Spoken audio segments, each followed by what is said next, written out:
Hey, hey, happy Thursday from your resident physical media fat dude. What's going on? I don't know where that came from. I'm just sort of already in the mood tonight. It seems like there are a lot of things to talk about tonight. Some good, some bad, some controversial for sure. We're gonna get into those all tonight, of course. Lots to catch up on, lots to check in about, lots to check the temperature of physical media overall. Let me fix this angle right here. It's been an interesting week. There's a lot of speculation happening right now, and I'm glad we got some answers on a couple of those things this week. But I mean, lots going on. That's the biggest thing. Physical media is still just rolling right along as they always do.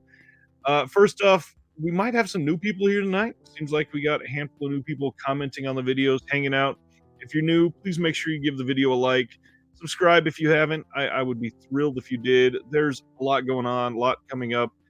I it's there's so much I've scheduled for this channel. It's crazy how much of this is coming up for everybody to participate in and got some cool ideas. So that's the gist of that right now. First off, let's say hello to some friends. What's going on, Eric? How is everything?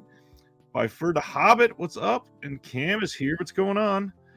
Griff, my friend, hello. Mr. John DeMarsco himself with lots of free time since the Mets aren't in the playoffs anymore. I'm sorry. Sardis, what's up, buddy? Terry, hey. Bren Peterson, what's going on? Oh, I never saw that icon there. Look at that. You got a little dog there. Nice. Dead Sea Life, what's going on? Any Amazon video pickups? I picked up Once Upon a Time of Hollywood. I don't think I did. In fact, I know I didn't. I normally don't for a lot of these sales. I try to stick to our boutique retailers as much as I can. Once Upon a Time in Hollywood is incredible. I love the movie, and thankfully I've already got that 4K. There were a couple deals that almost enticed me yesterday, but I'm kind of broke. I gotta be honest. I mean, the fact that there's so many sales happening, the fact that we are overblown by incredible releases right now, that it's hard to, first of all, it's hard to keep up, obviously, but it's hard to justify some of these double dips, triple dips, and it's hard to really try to maintain coming in with the ability of what we can watch primarily. So I'm trying to do my best to not buy a lot of the stuff from Amazon that I know I care less about. So just trying to be honest with myself, because for a long time I wasn't. I tried to just buy it all for the most part. But yeah, do a little better on that front. What's going on, Nicholas? Winter is coming, and I can't freaking wait. I'm so tired of the heat. It feels really nice here this week, thankfully. What's going on, Sister Agatha? And Brian is sitting in an airport parking lot waiting to pick up friends. Nice. That's always nice. Tons of sales. New releases. Black Friday is closer than I'm ready for. Absolutely. Got that right around the corner. By Fur's waiting on Black Friday, too. Dustin is here live with us. What's going on, Dustin? And Sean, my friend Sean. Hello. John, just finished the Sean Baker interview. Bravo. Had no idea he was so well versed. Thanks, John. I appreciate that. We're going to talk about that one a little while tonight. All right. Announcements for the week. There's so much coming. I thought it was going to be a really slow week, so I kind of passed on having a guest for this week. And I got to be honest, I wish I didn't. Some of the discourse for tonight would have been interesting with the guest, but that is on you then, because I'm curious if you are going to be able to pipe up on some of these and give a little bit more interaction, especially that last one. We're probably going to spend not a ton of time, because I don't want it to be too negative necessarily, but certainly some time discussing some of the negative news from this week, and just make sure everybody knows what's going on. So let's start discussing some of those, huh? Here we go.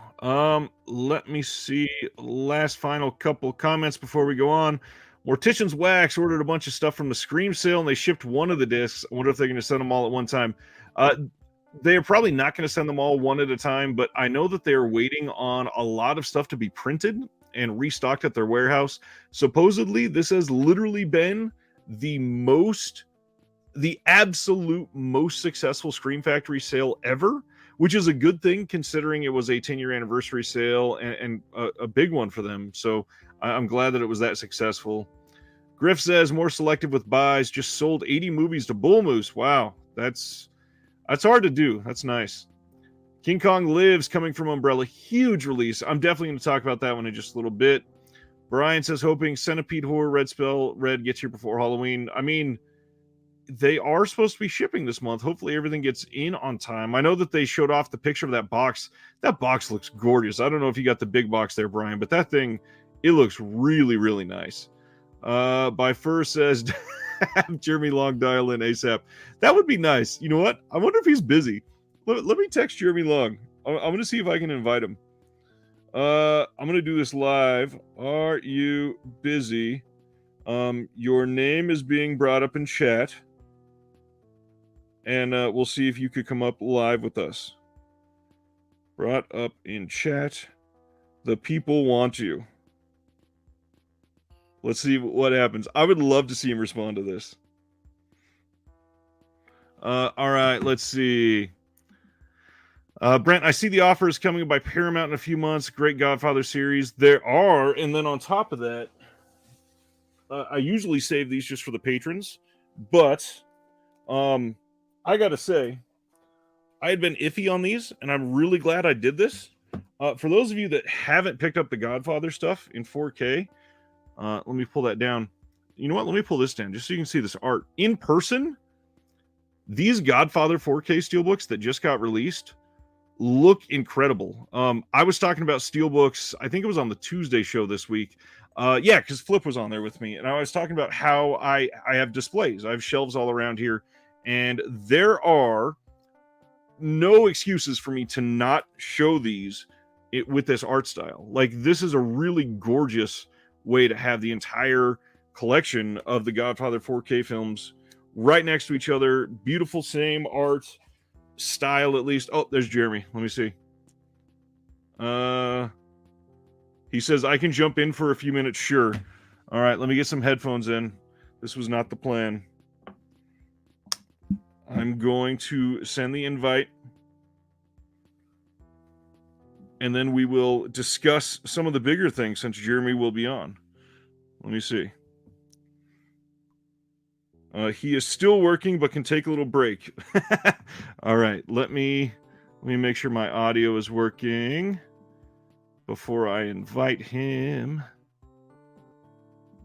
Wow, I don't think I've ever done this live on air. Get a brand new guest in. Hey, I can hear already, so I know it's working. All right, let me send him the invite. I'm gonna send it over Facebook. And this is not exciting for a video medium. I'm sorry. But everybody wants Jeremy. Let's do it.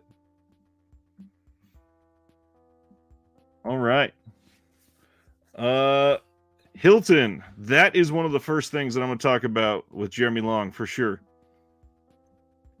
Dave says, was it my imagination or did Scream have a lot of out-of-stock blues available? They did. And then on top of the out-of-stock stuff, there was stuff that was out of print for a long time that came back, like Carrie.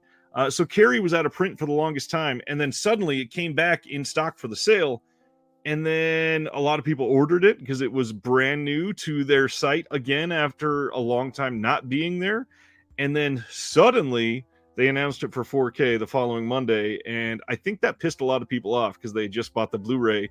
And of course, they didn't announce anything before the sale went live, so that was a little bit shady, I think, possibly. But yeah, Scream Factory, they do exactly what Mortician's Wax said here. They tend to find stuff in the warehouse a lot. And I think it's because they have so few people working for them, especially after a sale like this. You would think that they would be able to get some of these out more if they had a bigger staff. And even though Shout Factory comes off as this big company, they're really not that big. They really have a lot less people than you think working for them. All right, I am going to start sharing, and then when Jeremy comes on, we will get him in here, and we'll talk for a few at least. Sent through Facebook. All right. I will see when he can join, and then we will go on it. This is a reconnected behind the scenes. Absolutely. All right. Let's get into this one. Cohen Media. We got a lot of Cohen announcements recently. This one is a double feature coming on December 13th, and these are two films directed by Raphael D. Silver. They don't have any special features, really. I think there's a trailer. Yeah, there's a trailer, and that's it. These are On the Yard from 1978 with John Hurd. Amazing. And then A Walk on the Moon, and that one is from 1987. That one's got Evangelina Martinez, Kevin Anderson, Terry Kinney.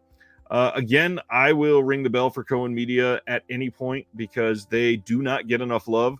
They usually have pretty good scans. I don't think they do most of them themselves, but they tend to make pretty good choices. But beyond that, the films they get are ones that I tend to really enjoy. So if you've not checked out Cohen Media, go into their backlog, and now is the perfect time to do that because they are a partner label of Kino Lorber, and there are actually quite a bit of the Cohen Media titles on sale in this current, I don't remember what they're calling it, but the Kino Lorber October, Halloween, Shocktober, whatever sale that they have going on with 850 plus titles. There's quite a few. So this is a really good time to dip your toe in if you have not yet. Sulako, what's going on? I feel like I haven't seen your name around in a long time. It's good to see you back. Next one up, Indicator is hosting a sale that is live right now that they are calling their biggest and longest running sale ever. This is on until this coming Sunday. This coming Sunday is the end of the sale, and there's a lot to point out about this sale. So a lot of people looked at this and went, you know what, I'm in the US, it's not worth it, the shipping prices are crazy. I want to throw out a couple things. So first of all, today the British pound is actually pretty weak against the dollar, so this is a really good day to purchase. But on top of that, if you are looking at the sale prices, not only are they very, very cheap for most of the titles, if you are in the US and ordering and you put these in your cart and you go to check out, they actually take sorry about that. They take part of the cost out on top of the sale price. So if it's like Gary said here, some good titles in the 3 for 15 pounds. If you go to the 3 for 15 pounds and put in 3 titles in your cart and that's it, and you go look at it, instead of 15 pounds, they take off like a pound or £1.50 for every title on top of that. So it ends up being very, very worth it because even if you are paying, I think it's like $15 for shipping or something like that on top of your actual sale items, it's still very cheap. I mean, you can get Indicator limited edition titles right now for literally like $6 US, literally $6 USD. That is crazy. The amount of stuff that they have available is great. Again, I will throw out there, Indicator maybe the highest quality, like consistent label out there. Before we get into that, let's bring on my friend Jeremy. Jeremy, what's going on? What up, what up, what up? What a pleasant surprise. Specifically asked to come in here tonight, primarily because I wanted to get a partner on here tonight because it was an interesting week, but I didn't think there was going to be that much this week. Now you're here. What's going on? Good. How are you? I'm well. I'm exhausted. You too, huh? You're still working. It's pretty damn late. Yeah. Hi, Eric. Eric said hi. Yeah. It's not even. It's just 6:45 over here, but it is But as you know, Ryan, and perhaps some of your viewers know, especially if they're in your Discord and if they're Patreons, but I was at Beyond Fest for the last 2 weeks, so it was pretty much nothing but work and then rushing to screenings every day, and then on the weekends it was like no work but screenings all day from like multiple screenings, yeah, like 4 or 5 screenings for the last 2 weeks. So I'm and then that just ended on Tuesday with the premiere of Halloween Ends, and so I'm catching up on work and sleep and which I will happily point out. Thank you to everybody that's hanging out right now because Halloween Ends officially out in most theaters. But on top of that, officially out on Peacock as of almost 2 hours ago. So you can stream it at home right now. Which means And that if it's as of 2 hours ago, you could have finished it by now because it's less than 2 hours. So if you watched it immediately when it dropped, Yep. Which means we can give spoilers. Oh gosh, that's really quick. I'm Yes, Eric, they are taking the VAT out. I'm glad they're doing it. Josephine, acting in a skit on Saturday. It's Fairy Tale People's Court. That sounds awesome. So Sulaco, do you pre-order from Imprint directly or use places like Orbit to pick up the titles? This is going to be a rough question/answer for this, because if I like the whole package, it's usually better to pre-order the whole thing from Australia, save a little bit, and get everything all at once in good shape. But if I'm only going for one or two, Orbit's kind of the place to go. Josephine says, nice to meet you. Jeremy. Nice to meet you, Josephine. Brian says, me love you long time. I love you too, Brian. Ruben, I own one Indicator title, Mad Dog Morgan, and it's great. Plan on getting the Masked Luchador box set. Nice. That Santos set. Beautiful. Jeremy's here, so is the stream going for 5 hours? Unfortunately, Jeremy's on a work break. He's not going to be here all night. I was told I was requested, which I am very flattered, so I had to make an appearance. You're being summoned, and one of the funny things is it's all happiness and giddiness right now, but I think one of the things I want to talk about is something that might bring the mood down a little bit, and that shouldn't be a negative thing. That should be okay. Let me get the slide up that we can discuss for a moment. Have you paid attention or seen any of the craziness going on today at all? The special features thing? Is that what we're talking about? Yeah. I mean, I know enough about it. I'm not super... All right, so I'm going to lay the groundwork, and then we're going to give a little back and forth discussion on this sort of thing and cancel culture in general, I guess, even though we've kind of talked about this before. First off, this is a statement from Brandon, Brandon Bentley's his last name, also known as Old Peng Yao, that does a lot of the commentaries on Hong Kong stuff for 88 Films. Today, he posted this, that 2022 has been an interesting year of change that has brought on a lot of anxiety for him. He had lots of great moments, including recording duo commentaries for the first time, working on titles that he's dreamed about for years. And then out of nowhere, he kind of says, I'm tying up loose ends on a project I've been working on for a while. However, I've been losing sleep over something like this, and I'm departing my work with 88 Films. Still tackling endeavors for other companies that will make 2023 one of the biggest for Hong Kong fans in years, including projects that would make my inner teenager lose his shit. Thank you for supporting and all that other stuff. So that's from Brandon. Then we also got today, Mike Leader and Arn Venema they would like to note that our relationship with 88 Films has always been good and respectful.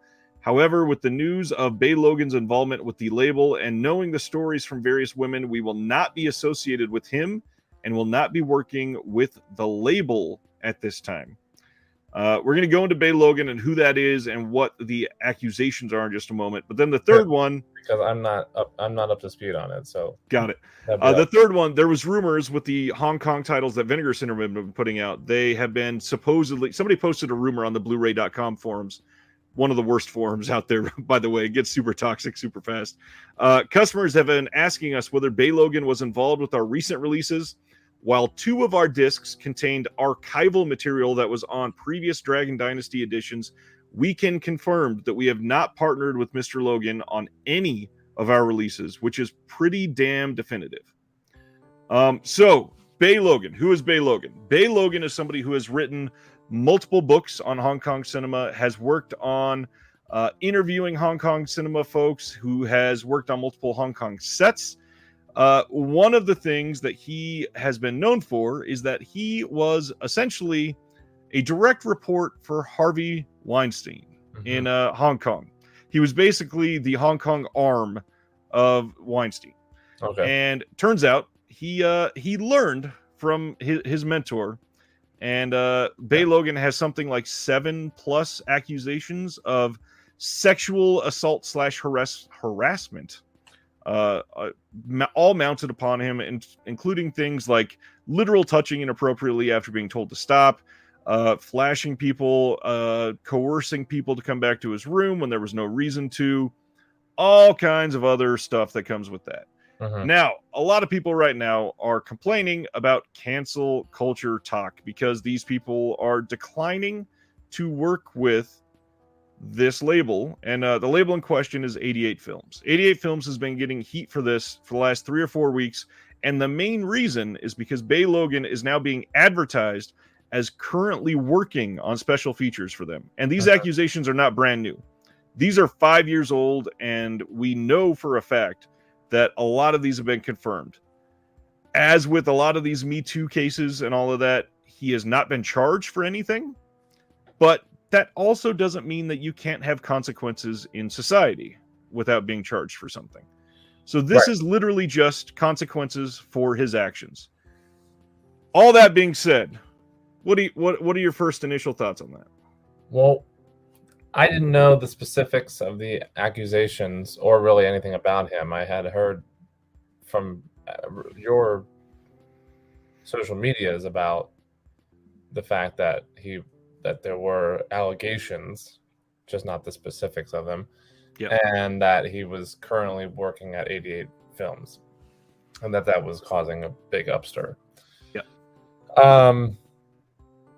My initial thoughts are that the punishment of, if he's not getting criminal punishment, like you said, the punishment of, what's the phrase you used? Societal consequences. Yes, the societal consequences are needed and important, in my opinion, for something as strong as that. But I wonder two things. The first two questions that come to mind are, first of all, why is 88 Films still knowingly working with him is a huge concern. And I know they haven't made a statement as of now, I believe, from what I've read. And then two, how exactly are these labels, as much as I appreciate their support in the cause in the sense of pulling away from 88 Films, I don't know how much that's impacting him directly.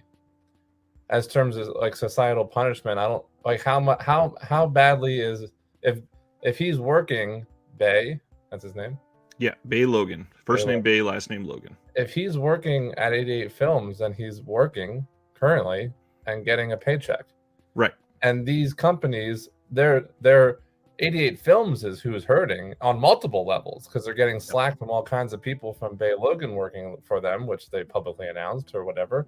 Yep. And other companies are pulling and away from them and not working with them anymore. But this is not, to my knowledge, I'm not 100% sure, impacting Bay in particular if he's still working at 88 Films. So he's not getting much of the slack except for hate on the internet, which is a given.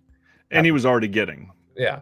So again, I mean, I appreciate the solidarity of these companies making these statements and pulling away from 88 Films for that reason, and I agree with that. It's just a shame because I don't really know how much of an effect it's actually having on the root problem. So a few things. This is the actual article that came out in 2017. Yes, this is 5 years old. And it's only really coming to light more now because he wasn't actively working with a lot of these labels or anything at the time. He was mostly hidden behind the scenes, primarily because of association with Weinstein. So let's go through a couple of these details real quick. So 7 women have accused producer Bay Logan of sexually inappropriate behavior in an expose in Hong Kong. The alleged behavior included forced kissing, revealing himself, and touching an actress's nipple on set. In a statement, notice this exact statement. He had made mistakes for which he cannot forgive himself, which means he's actively admitting he's done something wrong here. The next thing, I have had a too carefree attitude towards physical encounters with women. I have made inappropriate comments lightheartedly or after a few drinks. I now see I was wrong and I have made mistakes for which I can't forgive myself and must live with them. After that, which, okay, it sounds like you're admitting to something, he says, I was remorseful of my past behavior, but many of the accusations now made against me are either untrue or taken out of context, which that Also, it's a completely backhanded erases what he apology. just said. Yeah. It's like, I Um, have made mistakes, but not these ones. yeah. Sorry, had to delete this comment from a spam comment. Okay. Going on, there's a couple other things here that are important. I categorically deny any criminal wrongdoing. I've never forced myself on a woman. Lots of things wrong with that. We have seen through all of the Me Too movement that there is a lot of pressure that people feel. And when he had power associated with Weinstein, this is kind of a big deal. And when you look at something like what Sean said here, Logan apparently told a woman that having sex with Weinstein would boost her career. I mean, he was that's disgusting. a cog in the Weinstein machine. If he's working for him, I mean, it's already very well known that several people knew of Weinstein's activities. Yep. And kept silent about it. Many high up people, many people who still haven't admitted to it, and will never find out with 100% certainty. But yeah, I mean, if he's working that closely, then he's throwing him, throwing him a bone all the time, I'm sure, as well as doing his own stuff on the side, evidently. So after this came out, Logan said he would now take a step back and take time to reflect on his behavior and the values which he should uphold. Now, this was 5 years ago that he announced that. So, yes, it is quite possible that he is suddenly this reformed human being and everything is perfect. However, I'm of the mindset, and this isn't necessarily cancel culture related. If you've already proven to be a piece of shit in a certain industry, it is very weird to try to make a comeback in that exact same industry. Personally, I don't really think it's canceling somebody. I think it's consequences for somebody's actions. And with something like this, there's a lot that could go on it that we could talk about. I mean, even Sean, again, 3 weeks ago, Logan messaged the woman that wrote a scathing article on him just to call her a bitch. I don't see how you keep defending somebody like that. Yeah, I don't know. Yeah. I mean, first of all, I agree with you in the sense that there's a possibility he could be a reformed person in the last 5 years or whatever, and be very remorseful. It seems unlikely, but it's possible. But that doesn't mean that he should and can continue to get work in the industry that he was working in. Right. Where he did these crimes and where these accusations were made. So you can be a reformed human and be working in an office cubicle somewhere and be remorseful for what you've done and live out your days and keep to yourself. Now for me personally, there's a fine line with this whole cancel culture epidemic and movement as a stand-up comedian, which you're well aware of. Yep. Because while, of course, I'm firmly behind many of the cases, including this one, mainly because, not just because I'm behind the movement, but I'm also in a judicial way, I try to look at things on a case-by-case basis, and when there's several accusations that are all similar against the same person, right, then you can be pretty rest assured. Sometimes there's cases where there's just one accusation and it's either proven to be false in the past already within the last couple of years. Yep. And then that becomes a situation where it's somebody trying to get 15 seconds of fame or money or what have you, which is very disappointing to me because it's certain terrible people bringing down a whole movement and discrediting other people's legitimate claims in this movement, and that really bums me out. So because of that, and because of the fact that what started off as a really good movement overall has kind of become this cancel culture movement has kind of become oh, I don't like one thing this person said, so let's make sure he never works in this town again, Right. is very different from somebody raping or inappropriate touching or anything like that several women over the course of many years. So there's a line for me that I have to look at things on a case-by-case basis, and it gets, I mean, anytime I hear anything like this, it's very upsetting, but this one in particular, I guess nothing has been officially proven, right? Has there been any court cases around this or anything? No, the hard part is because of where everything happened, the laws are much less female friendly there, and they're much more like everything has to be fully evidenced and everything with things, you know, backed up, able to prove every single thing, which gets really difficult for something like this. I agree. Yeah, it's yeah. I mean, even if nothing's been 100% proven in this particular case, as it has with like Weinstein or Cosby or Spacey or whatever, it's again when it's a situation where it's multiple people coming forward about the same person with similar allegations, it's like it's hard for you to disclaim. Like you can say that you didn't do that as much as you want, but like, well, and there are a couple other things with the situation too. So when we say this situation hasn't been confirmed or proven, one of the things that I think that a lot of people that try to provide discourse on this need to stray away from a little bit is court is not the only way to prove something. Court is a way to criminally prove something, and unfortunately there's a lot that you can use to prove that doesn't have to happen in court, because in all reality, court is a barrier that a lot of people can't step into. There's costs. Not to mention that it doesn't always work in the justice's favor. I mean, exactly, the legal system more often than not actually tends to kind of fail. Yeah, there are costs associated with it, and a lot of these people may feel desperate, so they feel like they can't do it. A lot of these people already felt pressured in these situations, and if they're trying to remain in an industry, they might feel more pressure to keep their mouth shut.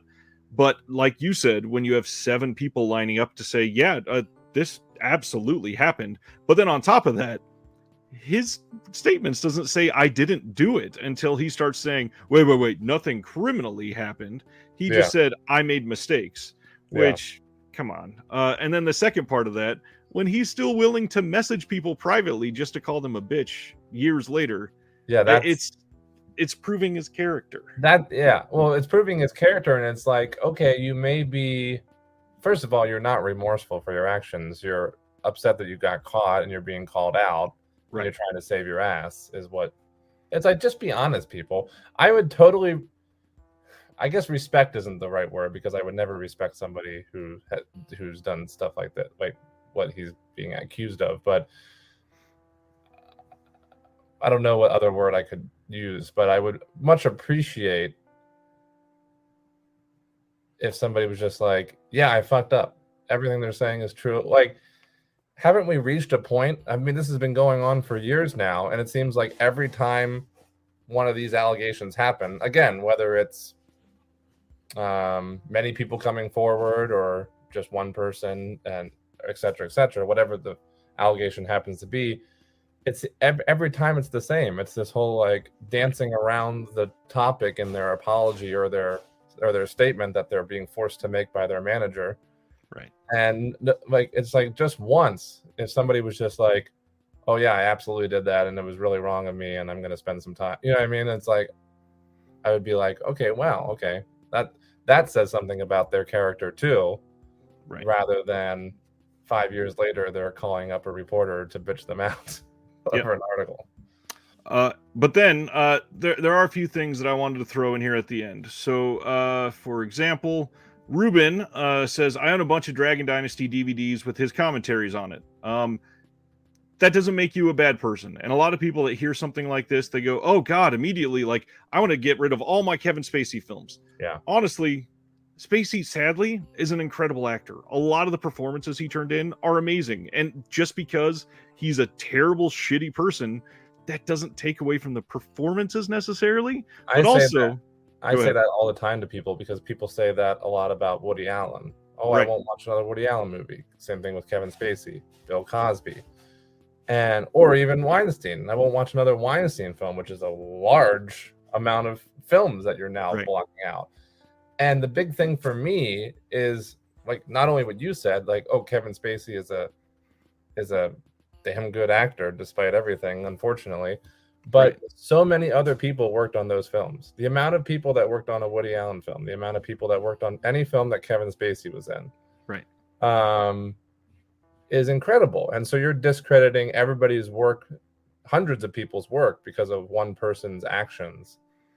And I know the debate of private life versus professional life gets a lot of slack sometimes, because I've talked to it about it with many people.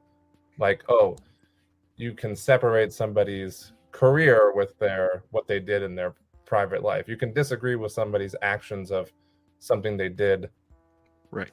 and condemn that and be very much against that, but still enjoy their art.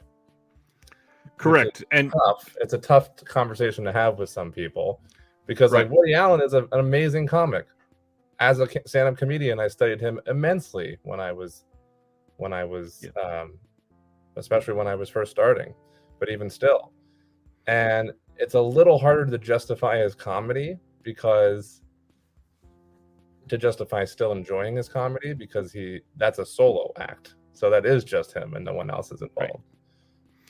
Right. So I don't want to dwell on all this for too much longer. I did want to say a couple more things real quick. So for me, one of the big differences is like Kevin Spacey, I can watch The Usual Suspects and go, wow, great performance. But the big thing for me, I'm not going out in 2022 knowing what I know now and spending money on a Kevin Spacey film that just came out in the theaters. Primarily because his stuff is not coming out in theaters because people know that it's going to do terrible. But also, even if it was, me knowing that, I would make the choice now with new information to make a justified, knowledge driven decision, which that is a big difference. Other than like, I have DVDs with his commentaries already. That's why that is fine in my opinion. The second thing that's even more drastic, because that means that person's not even in the movie. It's just a commentary on the DVD bonus features. It's like you can still have that DVD and enjoy that movie just because. So the other thing that I wanted to throw out before we get back to the announcements, because I think this is the last main thing, is I don't even think something like this is related to cancel culture at all. My big thing is, if we don't talk about the film industry, if we make this about Bay Logan working at Walmart and he literally pinched some other coworker's nipple and showed them his penis, he's not going to keep working at Walmart. And beyond that, he's not going to be allowed to work for any Walmart because they have a background check system and they will see why he was fired. 88 Films knows why he was fired while working in the same industry. That to me isn't cancel culture, it's consequences for your actions. If I can't do that at Walmart, why would I expect to do that in the film industry? Yeah, I agree 100%. And something else that I find interesting, actually, now that you bring it up, is this not being related to cancel culture specifically, is that I think over the last couple of years, ever since like the Me Too movement started booming, it's all become very blurry. Yeah. And I think a lot of people automatically associate cancel culture with Me Too and vice versa. And they're calling it several different things. It has multiple different titles, when really, so like cancel culture is in some cases different than the Me Too movement. Right. And vice versa. And it seems like people are just kind of combining it all together, and then it gets confusing for everybody, and then people are using the wrong terms, and then everybody's trying to cancel everybody left and right, and that's when it gets out of hand. And I feel like it has gotten out of hand in a lot of cases. And I agree. Despite getting out of hand in many cases over the last couple of years, in many ways, unfortunately, when it comes to something like this specific case, that's when it kind of, for me, re-hones in and is much more black and white. Yep. Amongst all the millions of confusing cases, it's like, well, this one is very, very cut and dry. Right. And the only thing that you could relate to cancel culture about this, in my opinion, is the amount of people right now on like physical media Twitter who are calling for people to never buy anything from 88 Films again. That is cancel culture. 100% agreed. Yeah. But if 88 Films wanted to get ahead of that and say, hey, we're not going to associate with this person ever again, that would stop it in its tracks. And everybody would be like, okay, 88 Films is fine again. They made the right moral choice. Right. I'm fine doing that. And the fact that they haven't done that is shocking to me. Yeah, and it's been going for weeks. And you know what else? Real quick, one last thing in regards to that is there's a huge difference between supporting Bay, not really supporting him, but supporting him by having a DVD, owning a Blu-ray with his commentary on, or something like that, like somebody mentioned in the comments, versus employing him currently, like 88 knowingly employing him. That's where it becomes. That's where the line is drawn. You can still own a Blu-ray, but you shouldn't be actively supporting a man like that. Right. The last thing, and then I move on. We got this comment. Never thought I was going to hear about the most boring subject on planet Earth. Me too on your channel. Have you gone through the news? Well, first of all, yes, I've gone through the news because it's important and it affects a lot of people's lives. The second thing, I don't think personally, if somebody that had been victimized by any of these situations was watching this, they would call it the most boring thing on planet Earth.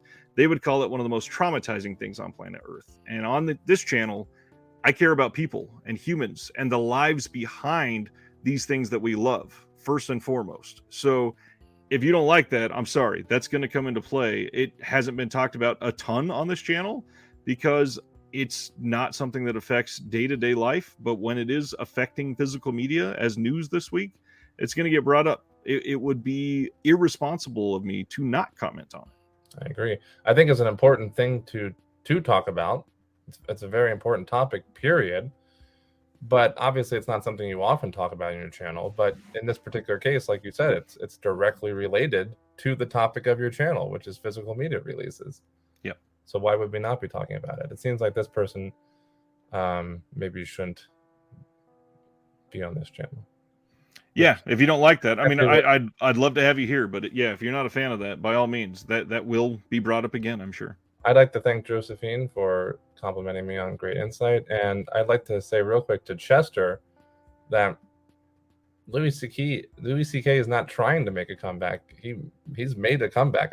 I think he's made and released an entire movie. Yeah, he's released a special. He's selling out stadiums again. He's making a new movie. And Mortician's Wax, it will not prevent labels from releasing more Hong Kong films. That people are rabid for them now. We can do this and release them without Bay Logan, period. All right, Jeremy, being respectful of your time, I want you to talk about one more person before you go. How about this physical media release of the Patton Oswalt film, I Love My Dad, from this year? Yeah, I love that. Getting a Blu-ray release. That is freaking awesome. And it's coming from Magnolia. Makes sense that Magnolia would release that. Did you see this one? Yeah, I did see it, and I really, really liked it. I love Patton Oswalt. I think he's great.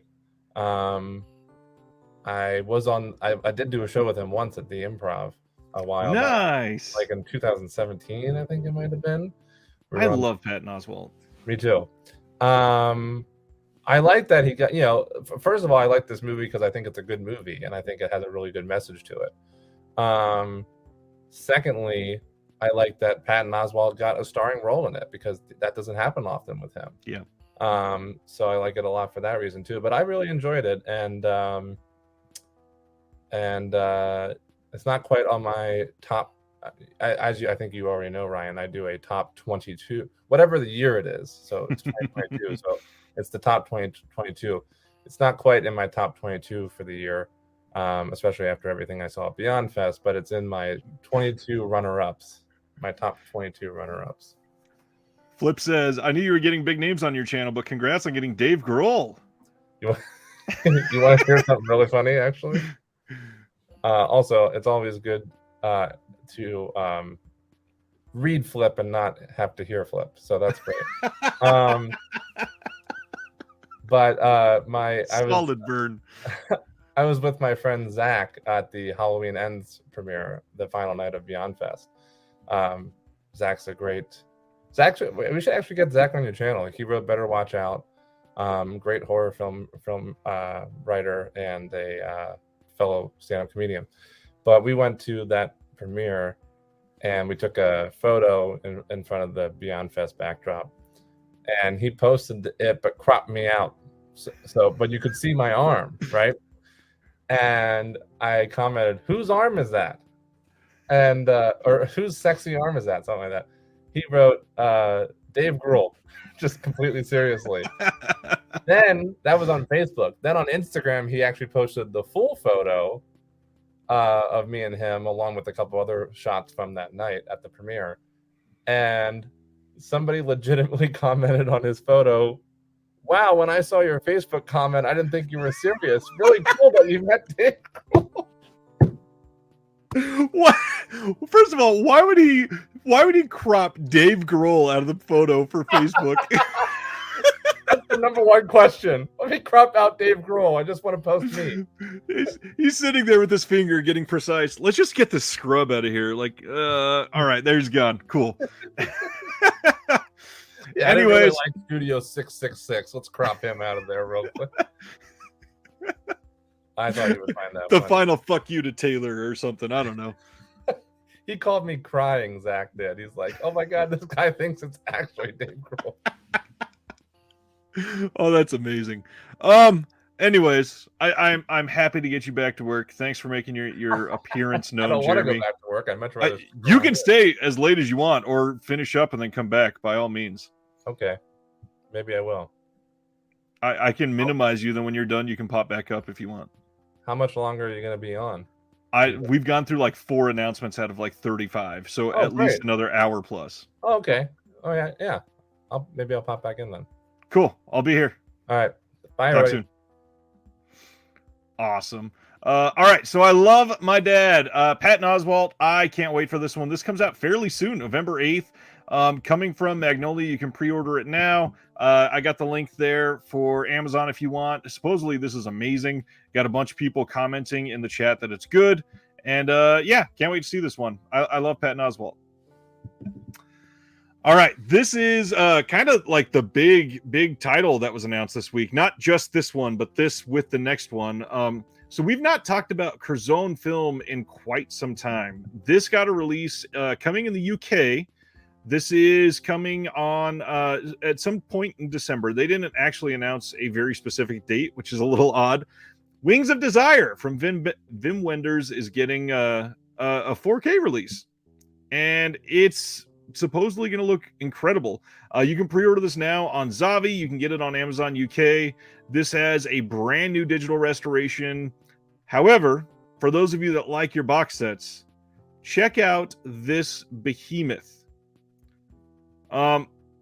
Just an astonishing release. So this is going to be a complete 22 disc collection encompassing the 50-year career of the director. Alongside his masterpieces, Paris, Texas, and Wings of Desire, the collection features his electrifying debut, The Goalkeepers, Fear of the Penalty, his classic road movie trilogy with Alice in the Cities, Wrong Move, and Kings of the Road, the director's cut of Until the End of the World, and the acclaimed documentaries Buena Vista Social Club, Pina, and the Salt of the Earth.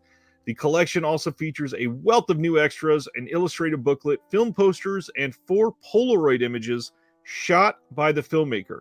Now, the hard part here, if you are a 4K UHD stan super fan, which I got to be honest, I kind of am. I love the way a good 4K looks on my TV and my setup.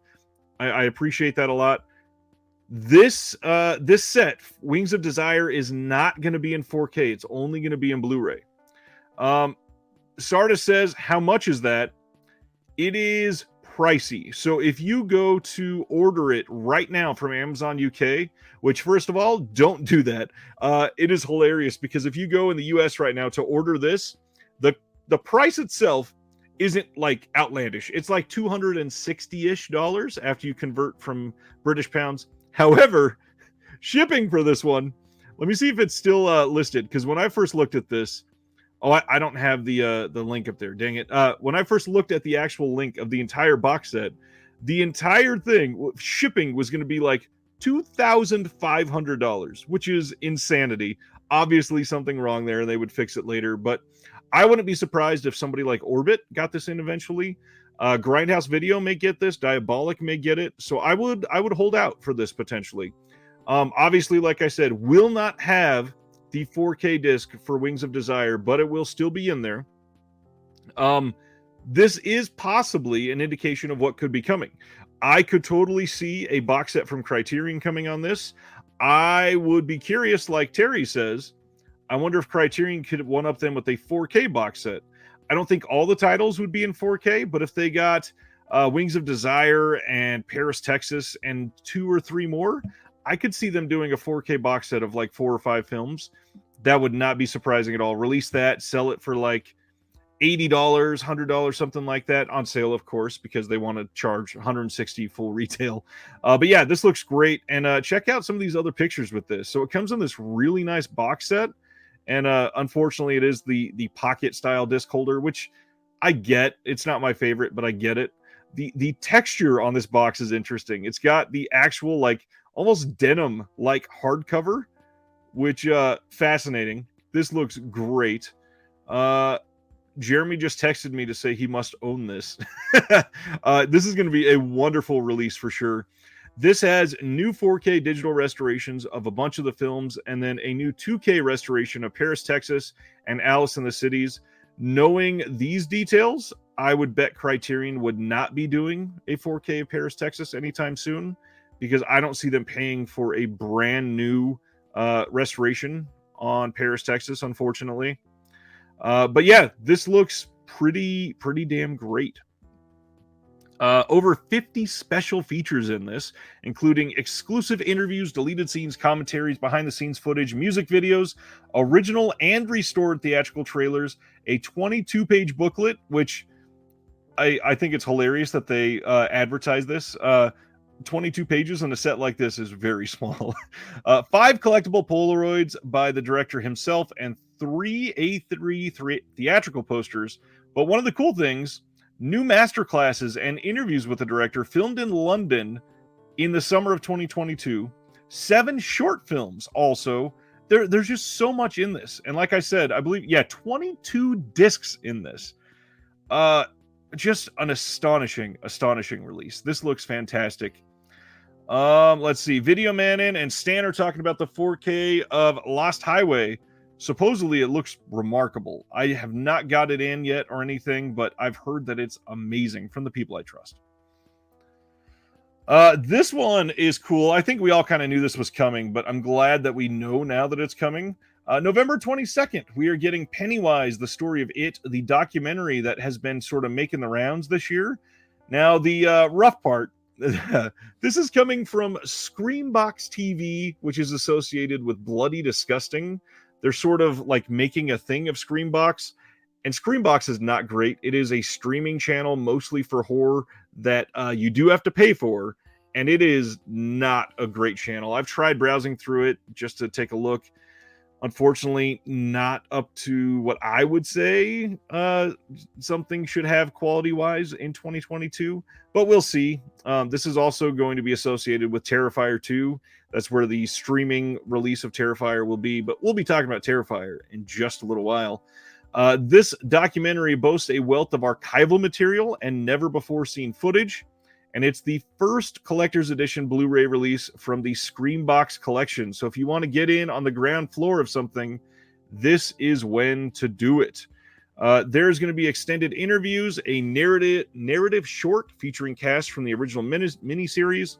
There's going to be some extras with the cast from the original miniseries, and then some short interviews with the miniseries extras and additional crew. Lots of additional extended commentary. This looks like a pretty fun release overall, and one that I'm excited to see because I love the original miniseries. Next up, Umbrella in Australia is hosting a buy one, get one horror Halloween sale. And that is accurate. Buy one, get one free on select horror titles. That ends on October 31st. They will exclude collector's editions and new releases. If you click on the link in this post here, they go through the entire sale of what they're offering. Unfortunately, with Umbrella, it seems like a lot of stuff that they would have on sale is just randomly out of stock, which seems to be what happens with these, unfortunately. Griff says, I was at a convention a couple weeks ago, talked to one of the dock makers. He said Screambox was the main holdup with getting the blue out there. That is frustrating. Yeah, I could totally see that happening. Especially when they're 100% focused on streaming, which we'll talk about some streaming rants in a little while for sure. One of my videos this week, I posted up a video with Nathaniel Thompson from Mondo Digital. I was going to wait and actually release that this week because Nathaniel is releasing his new book here that you can see in the top right corner of this picture, Fright Fest Guide to Vampire Films. Unfortunately, somebody that we discuss in the video suddenly passed away last week, and that is Sergio Mims. You can see him in the picture in the middle of this thumbnail here. I think it's a really fun conversation. It's a long one, but it's really worth it because Nathaniel's been involved with commentaries with basically every company. He worked at Image for a full decade. He does reviews for pretty much every label still nowadays. And then on top of that, he's even working like with Shudder on their current series. He was in the Eli Roth History of Horror Part 3. He was in this 101 Scariest Moments in Film that's currently airing.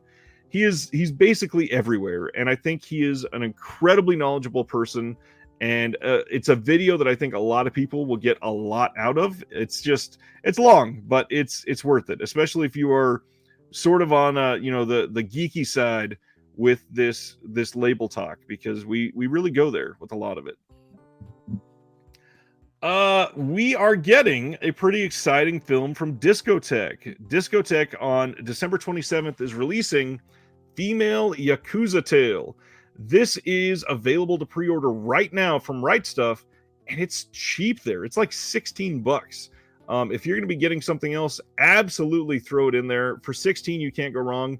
This will likely hold steady at like 25-ish. Everywhere else, once it goes to Orbit or Diabolic or Amazon, it usually these type of titles will stay around 25 and pretty much never go on sale. So if you're looking to get this on the cheap, Right Stuff is the way to go right now. $16. Region A disc, one that has not been available on Blu-ray in the US ever, I don't think. But on top of that, the DVD's been hard to find. So hopefully this is an indication of more like this to come from Discotek. And it seems like they're working more and more to sort of break out into these. So I hope we see some more. But speaking of Discotek, they're also putting out the original English language first series of Digimon Adventures.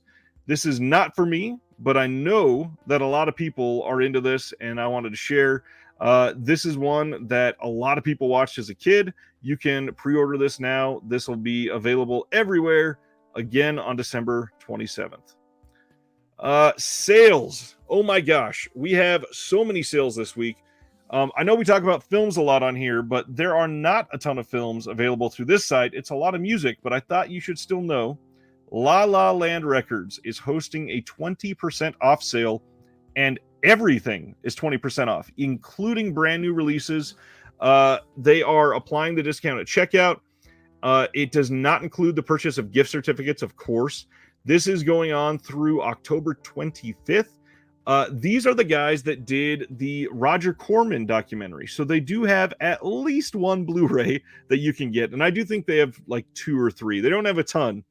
But the music that they have on here is incredible. And you're probably not going to find these for better prices ever. If you've been wanting to stock up on some of these, it is time. It is their 20th anniversary, and they do some really great work in the music scene, and I just hope more people are checking it out, because I guarantee if you go on here, you'll find some soundtracks that you want physically. Oh boy.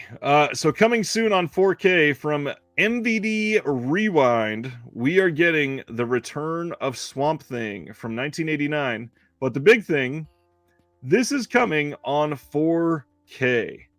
Now, this is, when I posted this, we did not have a release date on this, but what's odd, a pre-order showed up on Amazon tonight. and it is showing as under Lightyear Entertainment and not MVD. So I'm not sure exactly what's going on there, but it is supposed to come out on 4K. Looks like it'll be in February of 2023. And this one is one that I, again, would be very cautious about.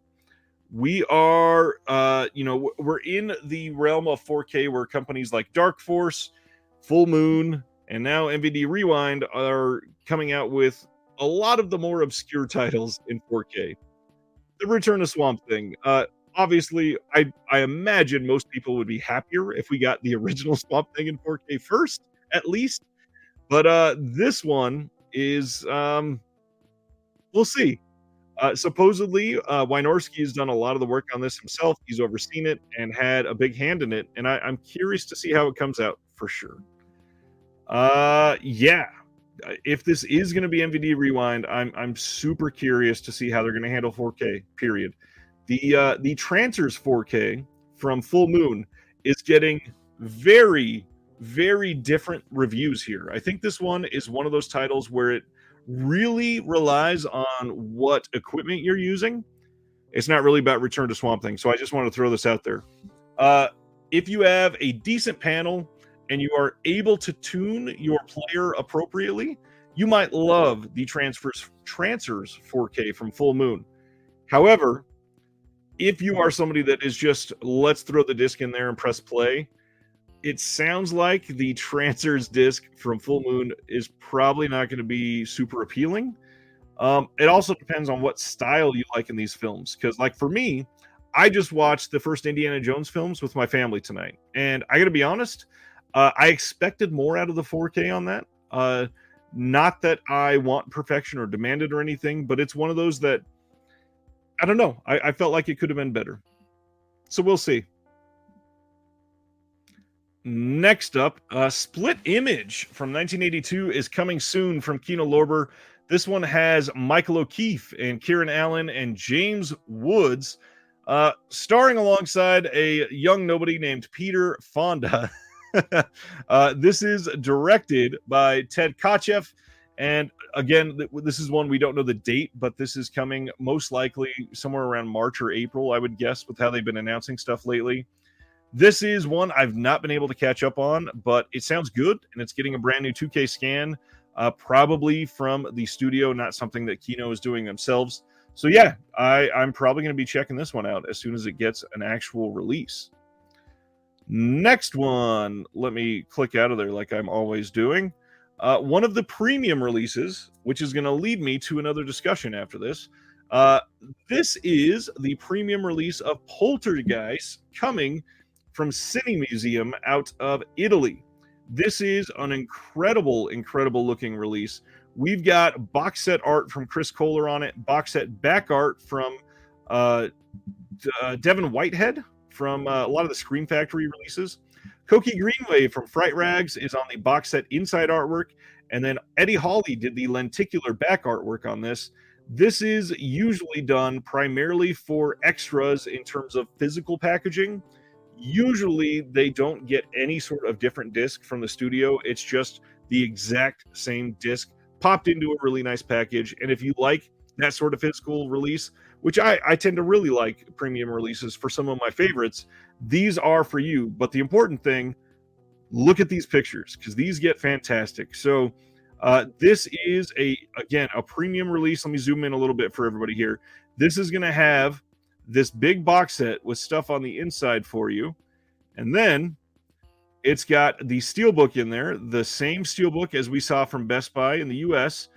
Beautiful looking back art on this. This is the lenticular, and I guarantee this cover with the lenticular is going to look incredible.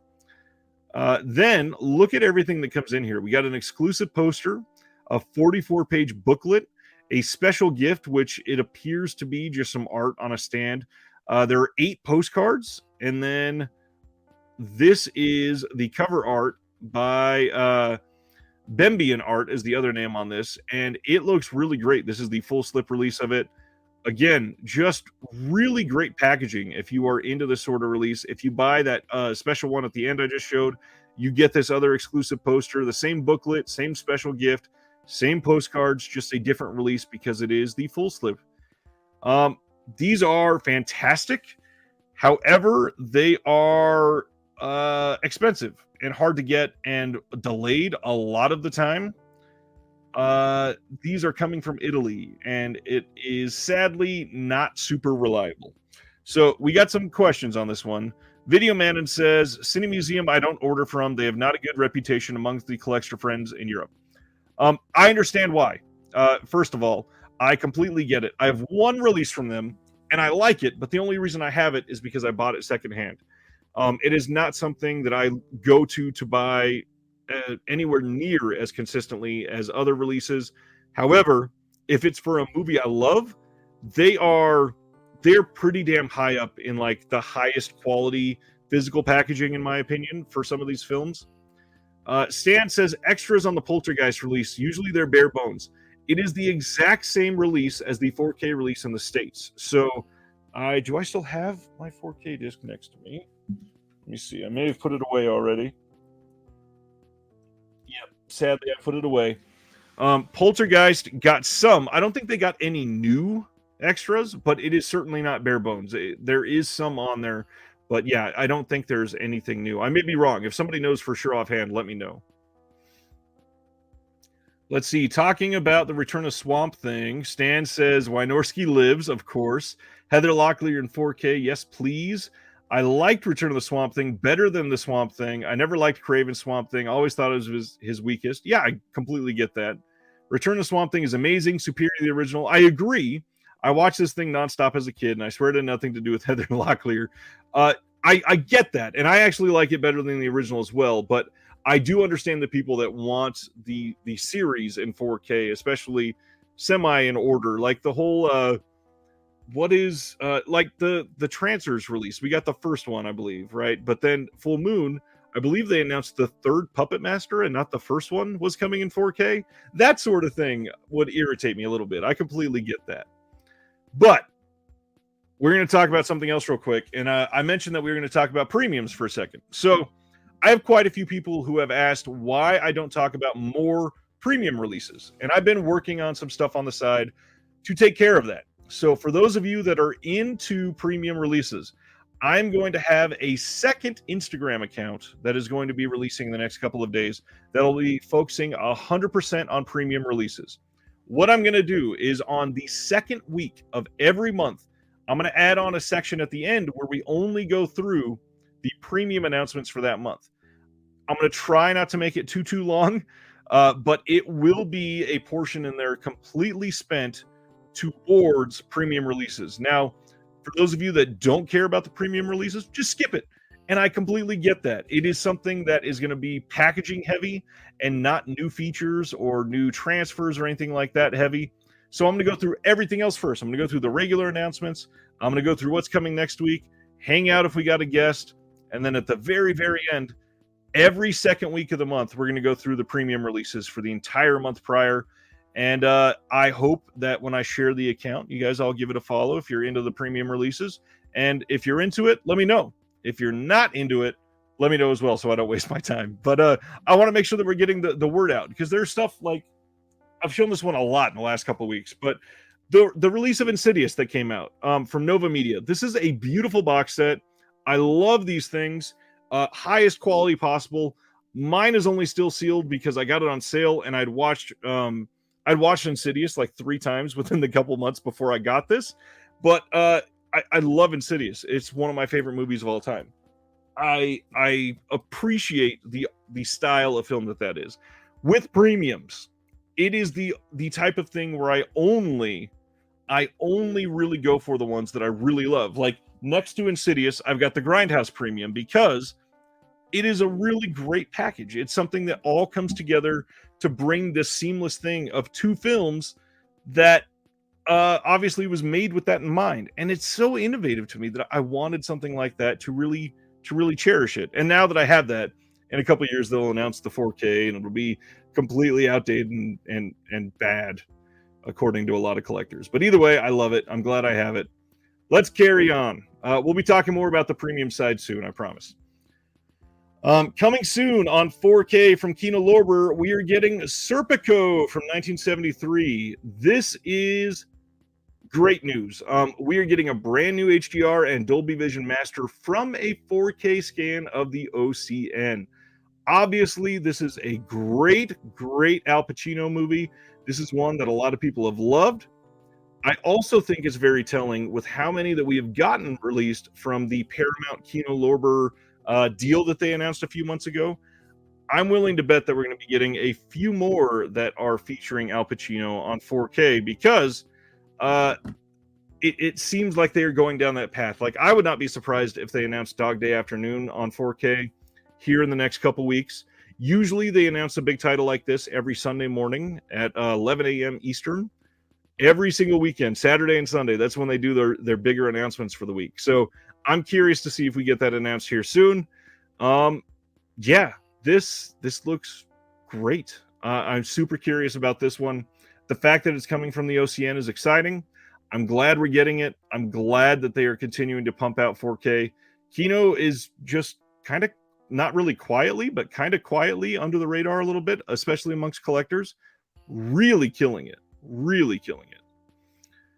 Next one. I moved my window. Sorry about that. Next one.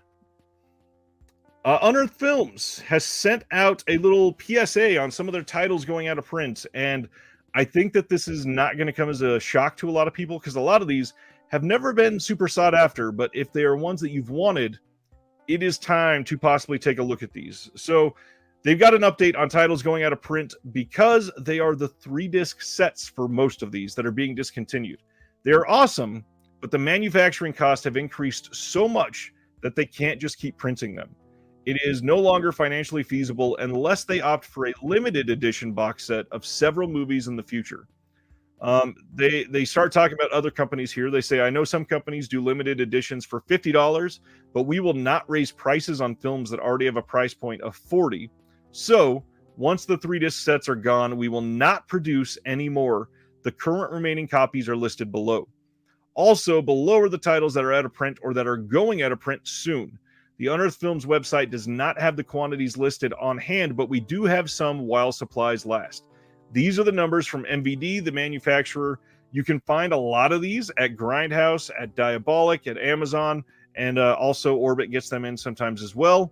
But some of these that have 0, I would really focus on them soon if they are titles that you've wanted. Some of the bigger titles here, I know Fame de Mort Trilogy is one that people have wanted for a long time. The Flowers DVD, it seems like they've been on sale forever.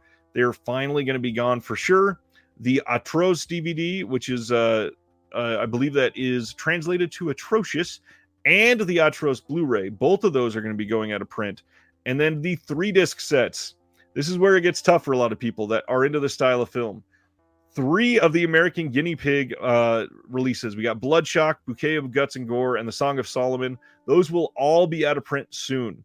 Flowers, Madness of Many, Atroz, and Francesca.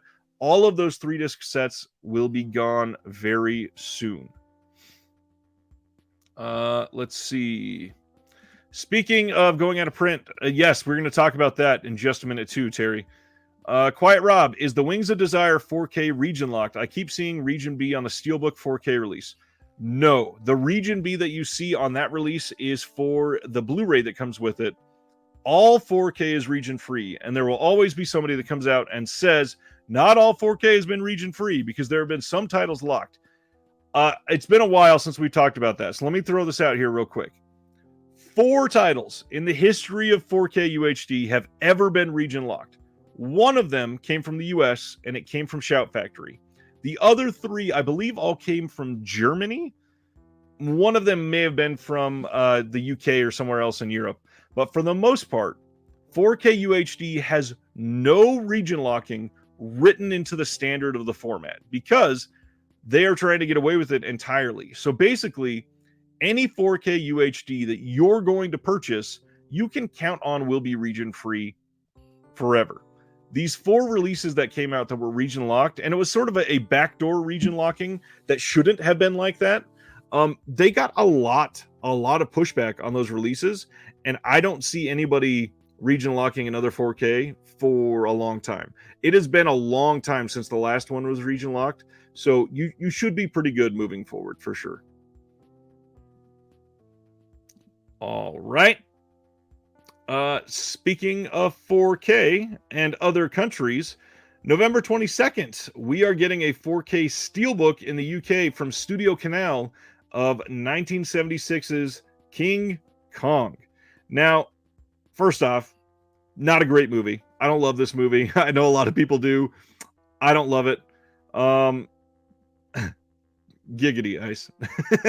I had to say backdoor, yes. First of all, like I said, don't love the movie. This Steelbook, though, freaking beautiful. I love the art on the outside of this Steelbook. We're going to talk more about King Kong in just a little bit, as you all know. But yeah, this is not surprising. I think a lot of people are upset that this is coming 4K so soon after the Scream Factory release. However, I would probably bet that that Scream Factory release will be coming in 4K eventually. Studio Canal and Scream Factory have worked together on a lot of titles, primarily the 4 John Carpenter titles that they put out. And what's crazy, Studio Canal does the restoration on these.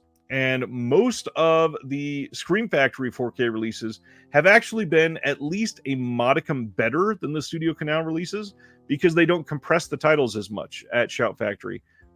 I'm not sure why.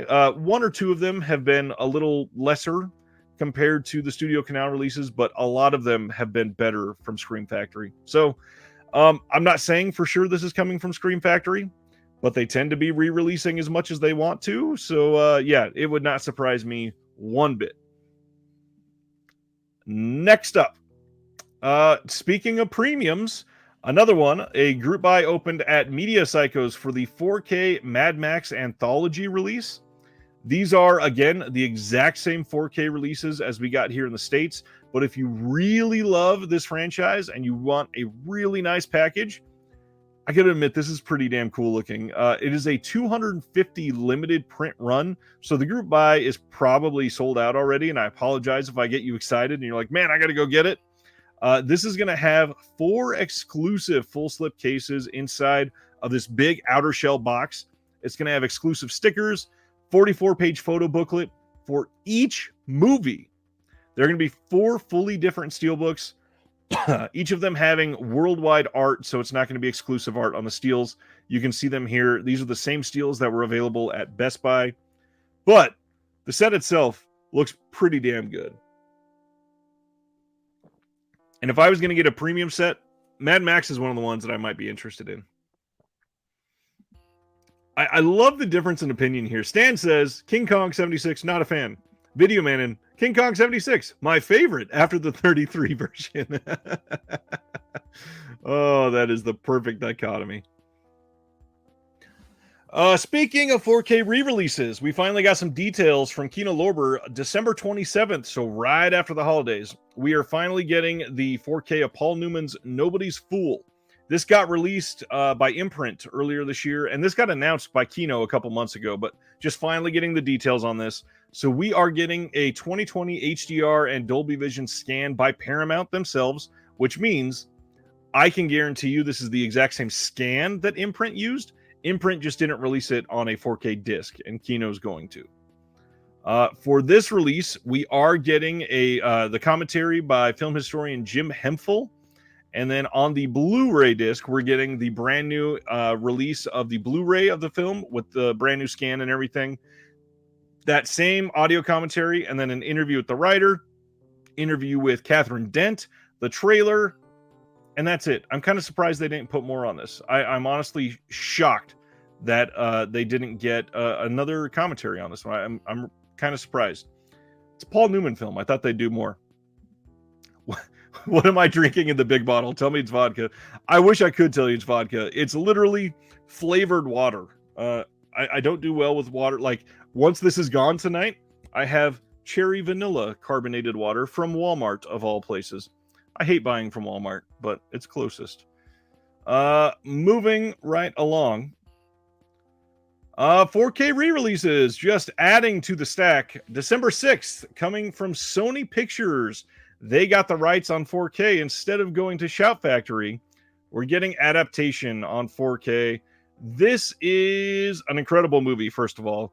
Great cast: Nicolas Cage, Meryl Streep, Chris Cooper. Got ahead of myself there. This is also Tilda Swinton, fantastic in this.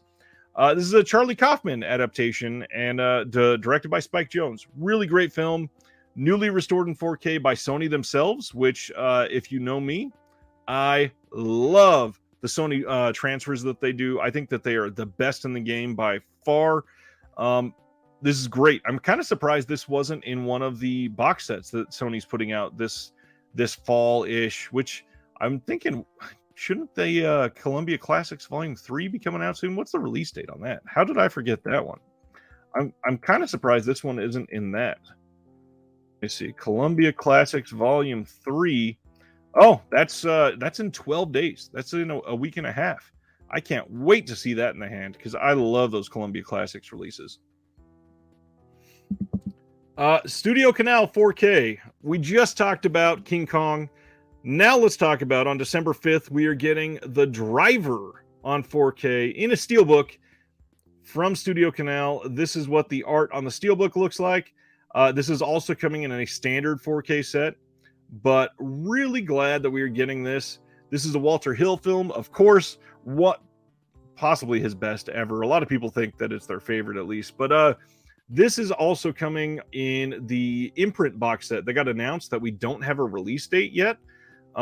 We do know that that's coming supposedly before the end of the year, which pre-orders aren't even up yet. So I'm kind of surprised that we don't have anything on that. I'm curious what's happening with imprint there. But that one will not be a 4K disc. So again, if you just love the format and you really want the best out of these discs, this UK disc is going to be the one to get. However, I wouldn't be surprised in the least bit if this film got a 4K release in the States early-ish next year. This is one that has a big enough fan base. I'm willing to bet that we get a good 4K release of this eventually. Next up, there was a Criterion flash sale, and it's over. So we'll move on. Coming on December 27th, we got some release details from Kino on Twilight from 1998. This is the film with Paul Newman, Gene Hackman, Susan Sarandon, and James Garner. We got an audio commentary on this with Elaine Silver and James Orsini, and that's it. Not a whole lot on this, but it's 4K, and that's the big update to this title. So, no, Ruben, that Walter Hill box set has not came out yet. We got no pre-order. We have no release date. They announced it like 2.5 months ago, but we are supposed to be seeing that here soon, sadly. No information yet. One that we don't hear a lot of announcements from, Flicker Alley announced that on December 16th, they are putting out Cinematic Journeys, 2 films by Julian Compton from 1965 and 1966. The 2 films are Stranded and The Plastic Dome of Norma Jean. This is already available to pre-order in a whole bunch of different places. Thankfully, they've got an audio commentary for The Plastic Dome of Norma Jean. They've got interviews from 2020 with the director.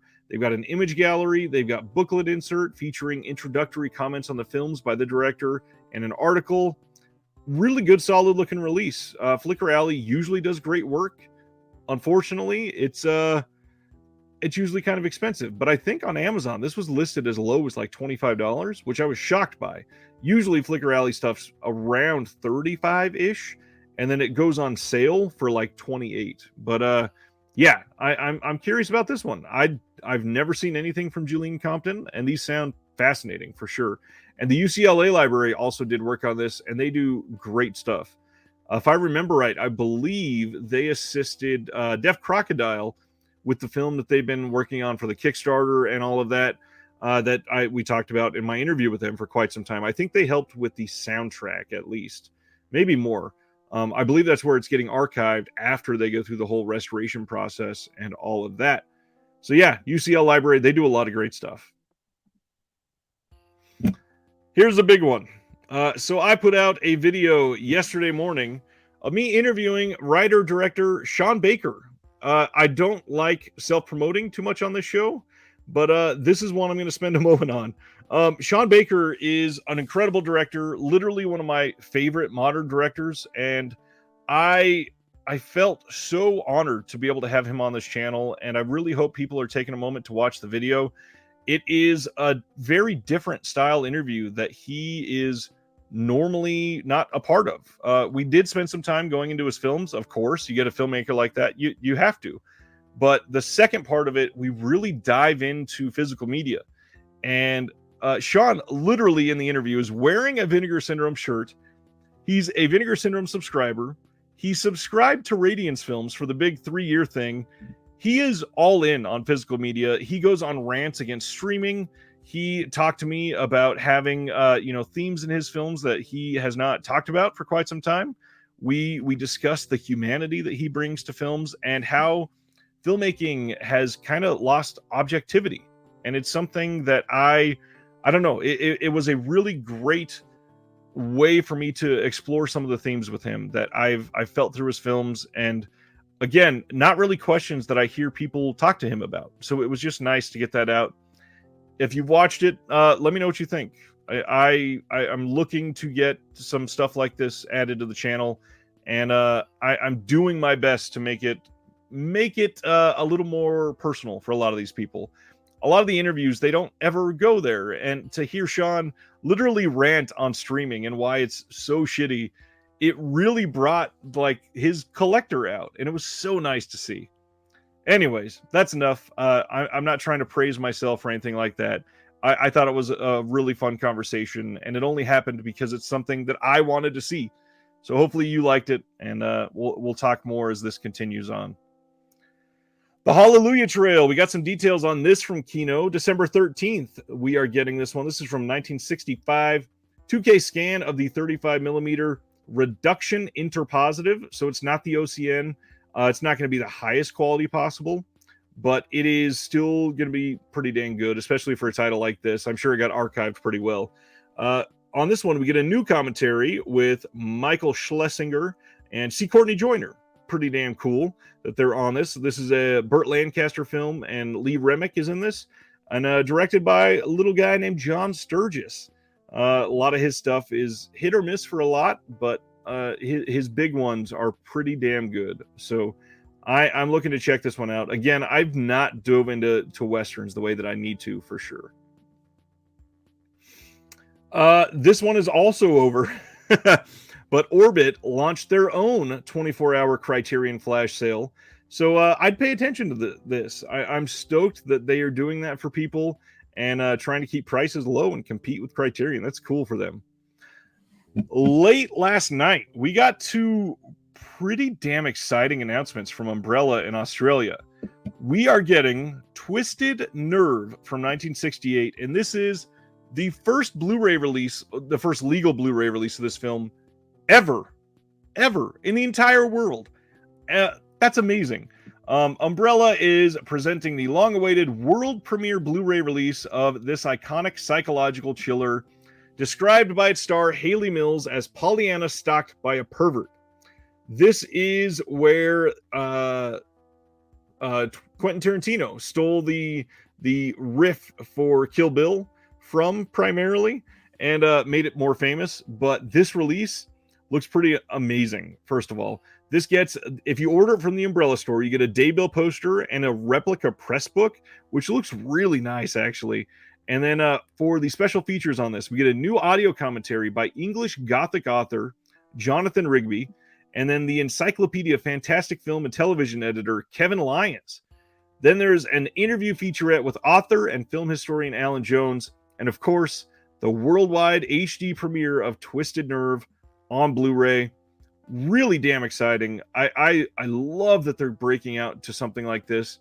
Umbrella sort of like quietly killing it from Australia. I'm so excited to see what they keep doing. I've not checked on comments in a minute. Let me check out here. Stan says, I have no idea who Julene Compton is. This podcast is so educational. Honestly, I'd never heard of her either. I got to be honest. Stan also liked the Sean Baker combo. Thank you.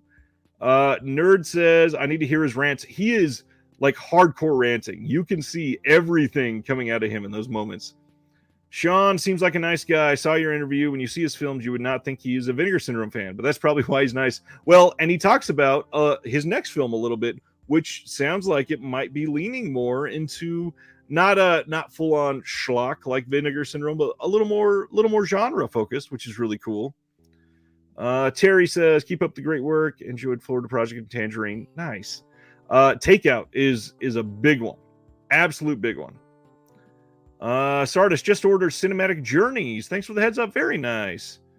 Upgrading the Twisted Nerve DVD. Perfect. What's going on, Blake? Hey. I would think Thriller was more the riff to Kill Bill. Well, actually, even Tarantino has said it came from Twisted Nerve, surprisingly. But that's not the that's not the only Blu-ray that they are debuting. And by the way, these are coming out in January 18th. We've got Twisted Nerve. This is a Blu-ray debut. But the other one, which has raised a lot of eyebrows, we are getting the Blu-ray worldwide debut of King Kong Lives from 1986. This is the sequel to the 1976 King Kong that we just talked about. And this stars Linda Hamilton, Brian Kerwin, and John Ashton. Exclusive to the Umbrella Store, we are getting a reversible poster, 6 postcards, and then on their Beyond Genres release of this, we are getting a new audio commentary by King Kong, the History of a Movie Icon author, Ray Morton, new interview with miniature supervisor David M. Jones, which that sounds incredible. And then there's a featurette called John Gehrman Lives, and a video essay on the director by Stephen Vagg. Look at this cover, first of all, on this slipcover. I love this art. Yes, Quiet Rob, I'm going to bring that up in just a minute. Thank you for that. I appreciate the reminder. Loving the art on the slipcover, and then here is the art on the interior, which also surprisingly good. It's not a great movie, not at all, but it's getting a pretty damn nice release. Rob says, hard pass. I'm sure this is going to be a hard pass for a lot of people. Okay, 2 campaigns that I wanted to raise a little bit of awareness from. Bad Taste Video and Dead Vision Productions are putting out a film called Flapjacks, and they are shooting this early in spring 2023. The synopsis here: manager Arrow Bentley is Hamutter's last shot at survival. To avert financial ruin, the company promotes him to revamp an old menu item called Flapjacks. The original batch, although wildly popular, was quickly banned due to reports of radical side effects. Arrow, desperate to appease his leaders, accepts the challenge. To boost sales, he convinces his estranged mother, Eleanor, aka ex-pop star named Popo, to become the face of Flapjacks. As the fateful day approaches, Arrow becomes entangled in the growing mystery of the company's true intentions and his twisted relationship with his increasingly delusional mother. Arrow must decide whether to finish whatever evil he may have started or jump ship and salvage whatever love might be left. This is a lower budget film that is looking to be made by these 2 production companies. This is a $50,000 campaign they're hoping to raise with only 30 days left. I do my best to try to raise some awareness on lower budget films like this, but this is one that not enough people are going to be talking about. I think that it's important for people to know indie films, because indie films are going to lead to future filmmakers, and there are people involved with this that I could absolutely see being people that are making not necessarily giant Hollywood films, but bigger films in the next 5 or 6 years. Like, the next level after this is potentially like a Shudder level film, a Shudder original. So yeah, Flapjacks, if you're interested, got the Indiegogo link on there, and yeah, sounds good. Lots of rewards you can get. Next one up. This is a name a lot of you may have been familiar with already, but I'm shocked this is not getting a ton of attention anywhere. Scored to Death. This is the dark art of scary movie music. This is a documentary based on the Scored to Death book series by J. Blake Fichera. This is somebody that makes, he's made 2 books with the Scored to Death title, and he also has a Scored to Death podcast talking about all of the love of scary movie music. And this is going to be a full-blown documentary released on Blu-ray and everything. Lots of rewards on here. The Kickstarter link is listed. This is trying to raise $40,000 to create the film, and it only has 19 days left. So if you are so inclined, please go check out this documentary. Little tease here. I'm looking on having J. Blake Fichera on the channel sometime in the next week and a half to discuss this, long before the campaign stops. But it's one that I think people should be paying attention to, especially if you like music and you like cult films. This is the absolutely perfect combination. Stan says, will Criterion please release a 4K of The Straight Story? I actually imagine we'll be seeing that soon, probably in 2023, especially after Imprint released it in Australia. Speaking of too many sales, Arrow announced their Shocktober sale is now live. This is live until November 1st, so it is live for the rest of the month. If you buy from the US site, it is a completely different graphic and everything. The US site one only says up to 40% off. And I will remind everybody here happily that the US site sale is always exponentially worse than the UK sale. So if you're looking to pick up on Arrow video titles and you are region free, because a lot of their stuff is region locked, go to the Arrow UK site, which is the one that I have linked here in this post, and check out their sale. They've got a lot of good stuff and decent prices. It's not the Arrow sales of 2017 anymore. I get that. I know that it's a little worse than it used to be. However, it's the best that you can get. I mean, you can get Arrow titles for less than $10, which never happens in the US. The US sales basically drops everything to usually $20, but for the super cheap titles, you might get 15. They do a lot better in the UK. So if you can, or you're dying to support Arrow, check out this sale. They do pretty damn good. Just a few more left, I believe. Kino Lorber, as part of their Kino Classics line, they're releasing the Maigret Season 1. This is coming on December 20th. This is going to be a 3-disc release, and I believe it fully covers just 13 episodes is what I was looking for. 3-disc set includes all 13 episodes of Season 1. It's got a slipcase on it, and slip cover. I would not be surprised. Kino is probably putting out all 3 seasons of this show. We're probably going to get this exact same release for Season 2, and then following that with Season 3. Both of those will probably be coming in 2023. That's how they've been doing these before. But yes, these are they look really good. I've never been able to see any of these, but they kind of look right up my alley, so I might be checking this one out. Next up, Media Blasters announced Hair Extensions from 2007 is coming out. Speaking of all of the talk of cancel culture and consequences of actions that we talked about earlier, Hair Extensions is from Sion Sono, which is a director that has some sexual assault allegations. So again, make your choice as you see fit. This is one people have wanted for a while. It's supposed to be a decent movie. Sardis wants to know. Oh, did I say it wrong? I apologize, Stan. Sorry. I'm assuming it's Maigret then. I'm not a French person at all. This show, Sardis says, what is this? This is the definitive adaptation of Georges Simenon's world-famous novels. This BBC television production stars Rupert Davies as Commissaire Jules Maigret, the dogged French detective. It is a detective show, and I believe we just announced a double feature of a couple of the Maigret films as well.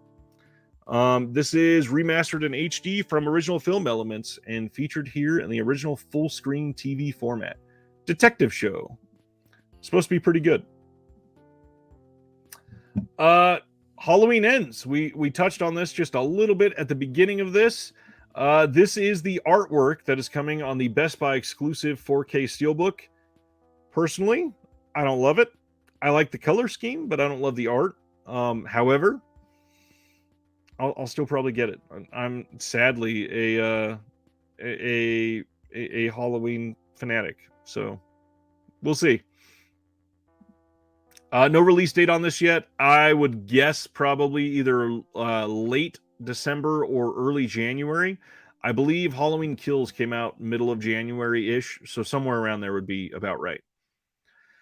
Terrifier 2, we mentioned this earlier, coming on December 1st as a Walmart exclusive steelbook from Bloody Disgusting. We are getting Terrifier 2 on Blu-ray, coming from Walmart, the company that had to put a different slipcover on the film Satanic Panic because it had the word satanic on the outside. They are now releasing an exclusive version of Terrifier 2, the film that is making people supposedly throw up and walk out. Ruben Villa, is Hair Extensions a Japanese horror flick?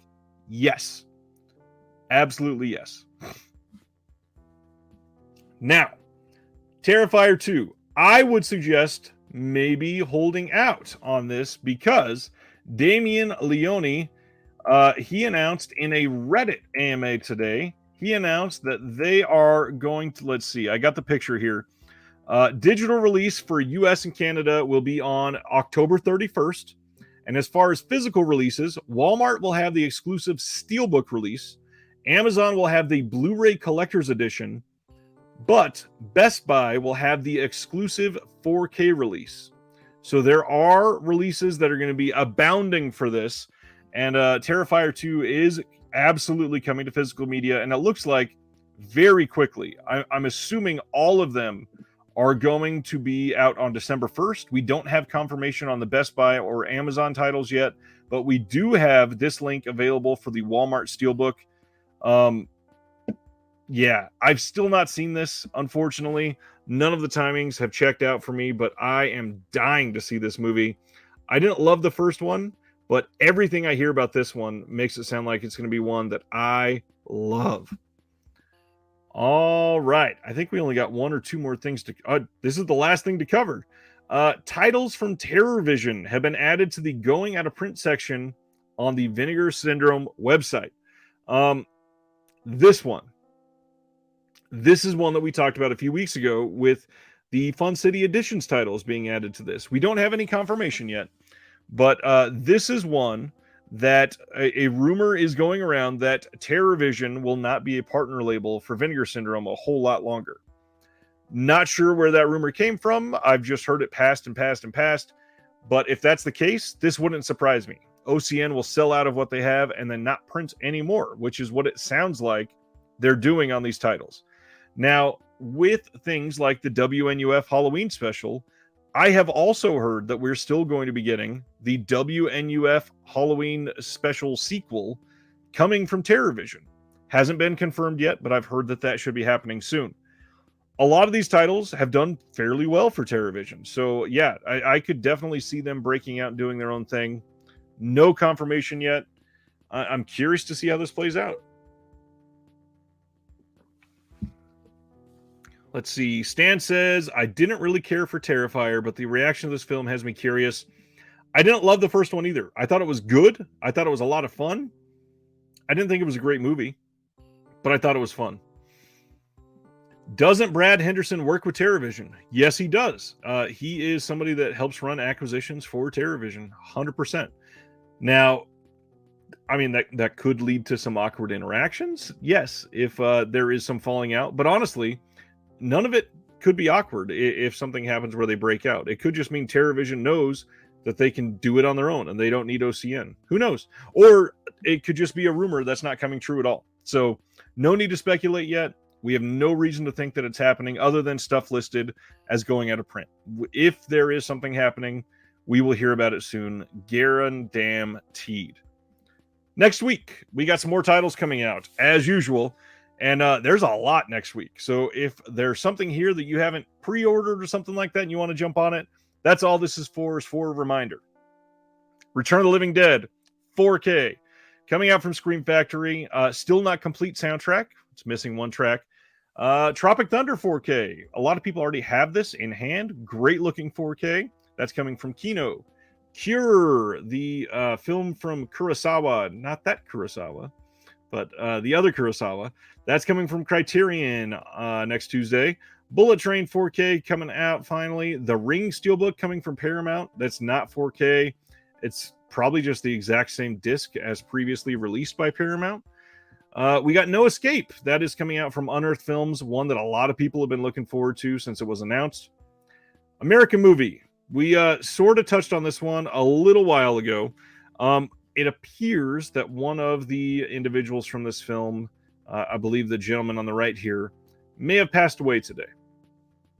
And that's really sad. I completely hate that it took so long for his film to come out on Blu-ray. I hate that this is one that has taken the generations a long time to grab onto, because it's been a little difficult to see. So I hope that it finds a good run with people finally, and we're able to see culture grabbing onto it completely. Let's see. Video Man and says, No Escape should have a 4K, but I hate the restoration from Unearthed Films. Interesting. I haven't heard anything about the restoration. I don't have it or anything like that. So yeah, I'd love to hear what you're talking about. Bullet Train 4K Steelbook coming from Best Buy. Trancers 4K. This is coming from Full Moon, like we talked about. La Llorona. This is the 2019 film from South America. That's from 2019. That is not the Conjuring film. It is not the other La Llorona film that came out a couple years ago. This one is supposedly very good, so we'll see. Griff says, apparently Best Buy is putting out a scary good deal shipper next week. 8 4Ks on sale. Not sure the price yet. I mean, it'll probably be down $10 or so. That's most of the Black Friday stuff is usually around that much. So we'll see. That's interesting. Film Noir, the Dark Side of Cinema 10 from Kino is coming out. Bodies, 4K release. Don't forget this if you were wanting the 4K. That is coming from Best Buy exclusively. It is not one that's going to be available anywhere else, it sounds like, but you can get the Blu-ray. It is literally the exact same package, just not a UHD disc. That's going to be available everywhere. The Gothic Fantastico 4 Italian films is coming out from Arrow. I really need this box set, I think. Has anybody else gotten this in stock yet and paid attention, watched a couple of the films? Any thoughts on this set yet? I've not ordered it or anything. It looks kind of incredible. I'm curious to see if the films are worth picking up. I've not seen any of them. Let's see. Ruben is asking, is Bullet Train worth picking up? Bullet Train, from people I trust, has been very divisive. People really happy with the action and the acting, and then people super against the acting and the action. So it kind of feels like if it's your style, you're probably really going to like it. Otherwise, you're probably going to be let down. Orphan First Kill, first off, amazed and very happy this is getting a physical release from Paramount. Definitely going to pick that up to show that they should keep doing that. Punisher Warzone 4K, this is coming from Lionsgate as a Best Buy exclusive steelbook. E.T. is getting a re-release on 4K for some reason. Fall is coming out, the film that took the summer horror by storm. I've still not seen this yet, but decent reviews from the sounds of it. Kino Lorber putting out Happy Birthday to Me. The Razor's Edge.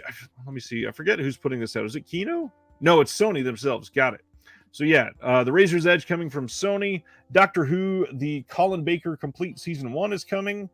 Farmageddon, the Shaun the Sheep movie coming from Shout Factory. Dragons Forever coming from 88 Films. Eyes of Lower Mars. This one, a lot of people forget, this was written by the John Carpenter. That might be a reason to pick that up if you've never seen it. It's a good movie. Island of the Blue Dolphins coming from Kino. Two Witches coming from Arrow. And this is another one I want to know, have you picked it up? Because this looks like something I would love, and I've not heard anybody talking about it yet. It's a 2021 film, and I really want to know what people think about that one. Pete Davidson in 4K would be hilarious. Honestly, I loved Bodies. I am in the process of finishing up a script on a video that I'm going to be talking about Bodies, and hopefully that is coming out next week, because I've been working on this video for a little while now. I adored Bodies. I think personally it's one of the better films of the year by a long shot. Really enjoyed it. Video Man in, got my Gothic set in, but have not seen any of them. The box was okay. Typical good from Arrow. That's good to hear at least. At least it's not crappy and falling apart. Battle of the Super Sons, which is what Cam wants. The Innocents coming from RLJE and Shudder next week. A Silent Voice, the movie. I can't remember if it's this one, but one of the Shout Factory anime releases that are about to drop, they had a problem with the initial print run, and there's no title on the spine. Thankfully, they're going to be re-releasing those steelbooks for a lot of people that didn't get a title on the spine.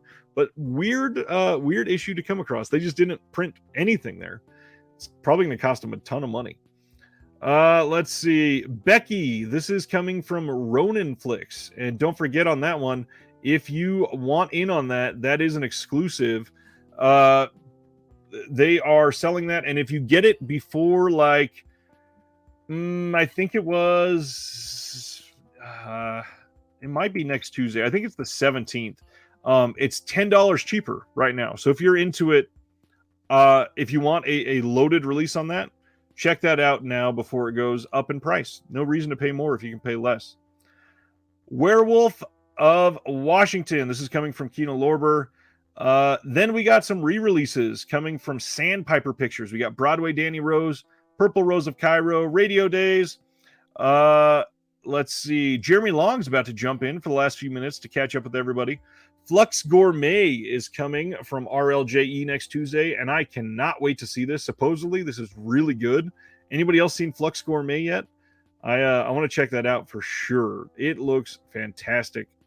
Moonchild, the next Visual Vengeance film, is dropping. A lot of people got that in already. Let's see. Dr. Death, Seeker of Souls, coming from Kino. The Possessed is coming from Scream Factory. I think that is leading up to be about it that we talk about. Yeah, that brings us into the end of October. And here we are. Let's see. Quiet Rob says, Bullet Train is a coin toss fun flick, but reminded me of Money Plane. It was entertaining. Nice. All right. So I talked about the premiums coming. If you are into the premium idea, let me know in the chat or the comments below, because I'm curious. I've got everything built, but I don't really want to go through it if there's not going to be many people that are into it. I know the premiums are kind of a hit and miss thing for a lot of people, and I know like Ice is really into it. So I've talked to Ice about this quite a bit. I'm hoping that some people pay attention because the releases are amazing. And let's see, I've got one kind of close. I was going to actually show this again. This is The Nice Guys. This is a premium one-click release. I was going to show off again, and I hate the term show off. I'm not here to brag or anything like that, but this is what you can typically expect. It's got a little picture frame in here that you can put on your desk or something like that. You can put your own picture in here. You can use it as an advertisement for The Nice Guys. And then the silly part that a lot of people are like, what are we doing? Why do we have this? This comes with 3 different releases of the same movie. And I get it. We don't need 3, but if you are going to be super into it, these are really great copies of it. And the reason they do that is because they're all different. This is a lenticular slipcover on this case. It's got a little business card with the number on it on the back. Then this one is a full slip, and it's embossed even. You can feel some of the stuff poking out on there. This is the back of it. And then this one is just a different style of art. And when this originally went on sale, you could buy one of these individually, or you could get all of these together like this, and it's called a one-click because you can get everything by clicking once. That's the only reason they call them a one-click. But inside of these, as you can see, you get a steelbook in each of them, and the steelbook looks like this. It's really nice. This whole thing is embossed. All of these lines get really deep in there. These are just really high-quality steels. Here's the back of this one. And then it's got a whole bunch of goodies in here. We got a booklet, and thankfully, a lot of writing on the film, a lot of interview questionnaires, and it is dual language. So unlike media books, which a lot of people don't love because they're usually in German only, this one actually has English, and it's got the, like this one, this is, I believe Nova Media put this out, and or maybe it's Mantelab, one of the two. This one is in, I believe, Chinese in the front part, and then English in the back part. Stan says, are the discs different or just the packaging? Just the packaging. That's all that is different between them. It really just makes for a nice release. And then on the other side, they've got a poster here as well. But premiums, they go a whole bunch of different directions. You've got media books, which we don't talk on here a whole lot about because they're rare. They can be hard to find. They get pricey. And a lot of people are just unhappy with them because, like I said just a moment ago, they are very much usually in German. Germany's really big on media books for some reason. But yeah, the actual book part, you can't read unless you use Google Lens on it, which gets really difficult. So we don't talk about them a whole lot on here. But these are super fun releases. Really nice to sit here and go through. If you really like the tangible aspect of it, it's some of my favorite things to go through. And just like we talked about that big Curzon box set, this one is textured on the outside as well. It's like you can see the actual texturing like on that other one. It's gorgeous. It feels really nice. Really, really well thought out set. And this is limited.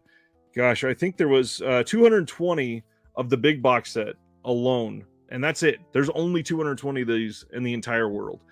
So it's always nice to get one of these in for you, for sure. Some pickups as we're waiting on Jeremy to join us. I've got something I'm going to talk to Jeremy about, but I got some stuff in for review from Imprint, and I wanted to share those with you.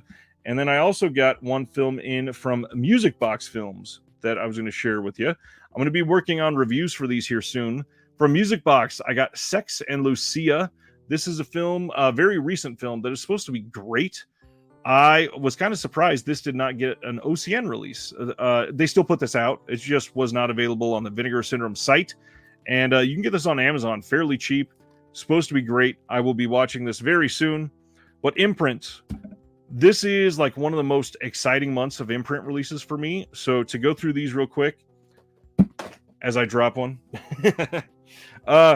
First one, The Road Home, Zhang Yimou. This is not a part of that box set because Gong Li is not in this one, I don't believe.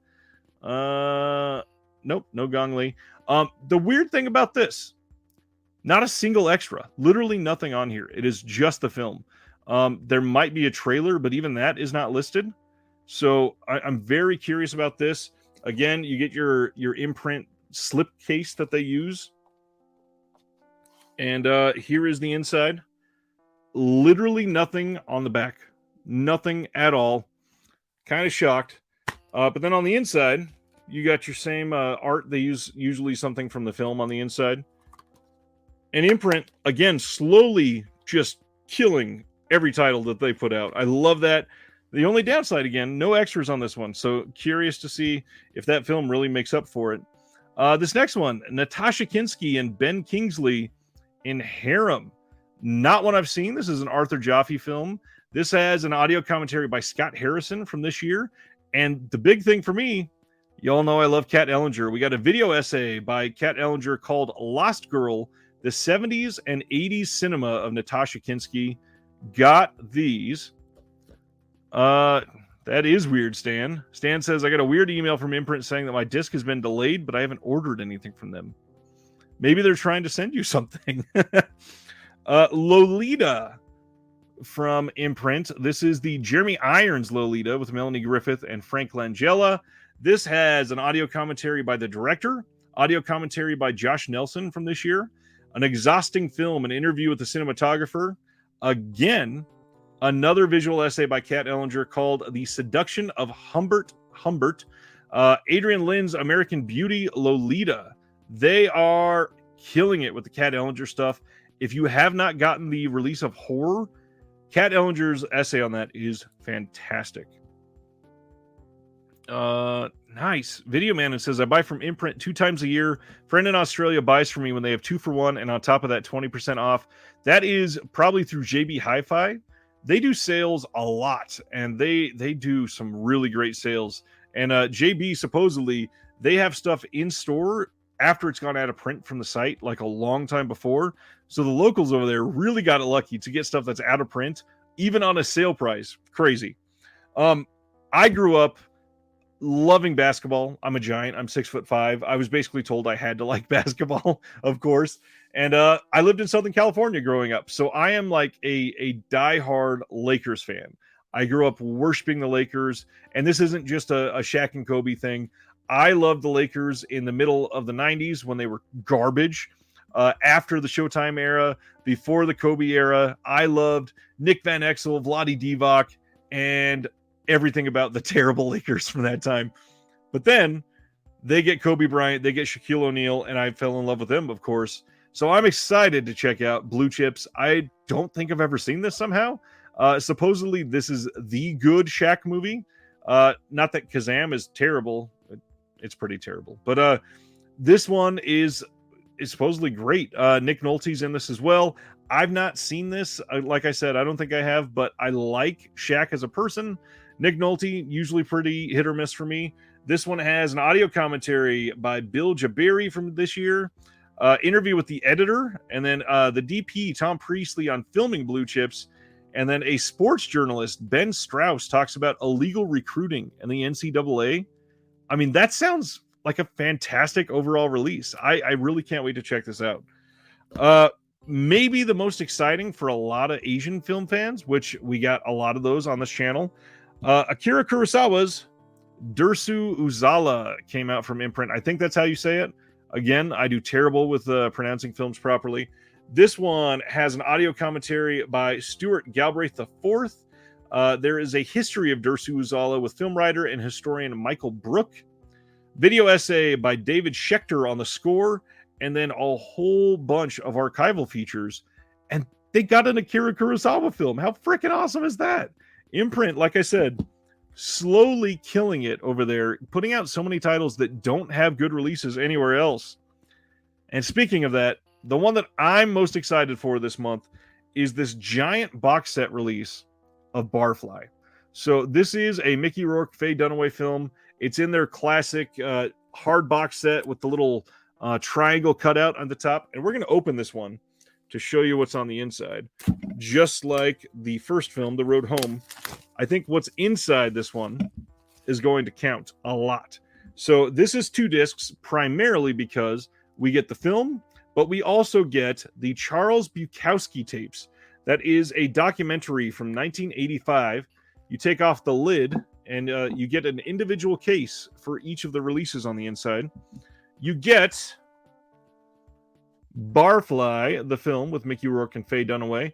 This has an audio commentary by Kim Cooper and Richard Shave. I see you, Jeremy. You'll get up here in a second, I promise. High Society, an interview with the actress Alice Krieg. Interview with Frank Stallone from 2022. Interview with editor Eva Gardos. And then Low Lifes and Dive Bars. Interview with the production designer Bob Zimbicki. All of that is cool. But then... oh, Jeremy Long trying to show me his butt. The Charles Bukowski tapes. This is when Barbet Schroeder began work on the movie Barfly. He had no idea that it would be such a struggle. During the 7 years it took him to complete the film, he turned his cameras on its screenwriter, poet, and novelist Charles Bukowski, leading to this 4-hour study of the man and the music of his words. Like, incredible release that we are getting all of this together in one package from them. I'm just constantly impressed by Imprint. Again, here's the entire package. And now we can have Jeremy back on so he can make fun of this comment about me.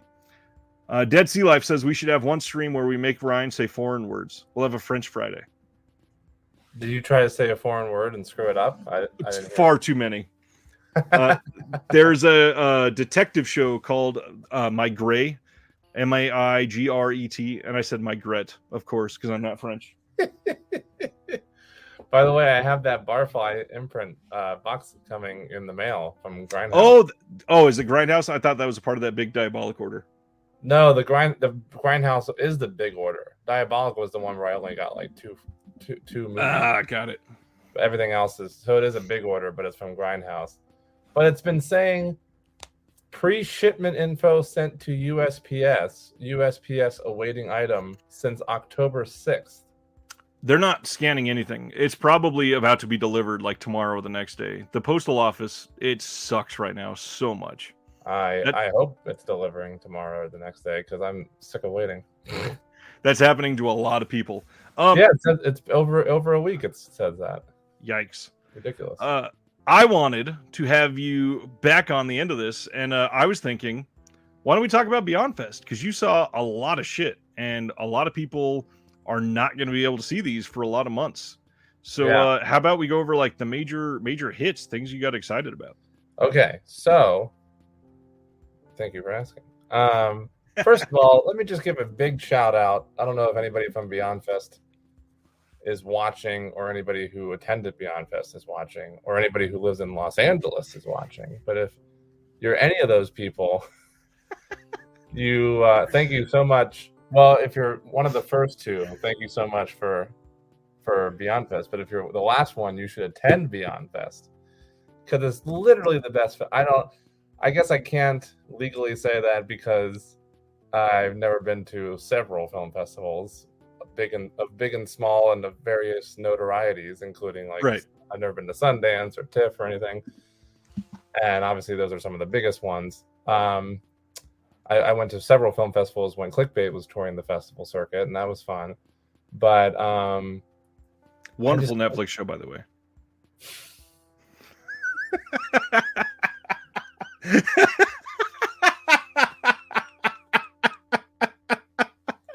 Oh man, that was perfect. For those that don't know, Jeremy Long helped write a movie called Clickbait, and there's a Netflix show that came out with the same title. And we've always made fun of it, but yeah, supposedly I've never watched the Netflix show. It's supposedly vastly inferior compared to yours. Oh, well, that's nice of you to say after I committed to the bit. It's I don't know if it's vastly inferior, but it is greatly similar to my movie.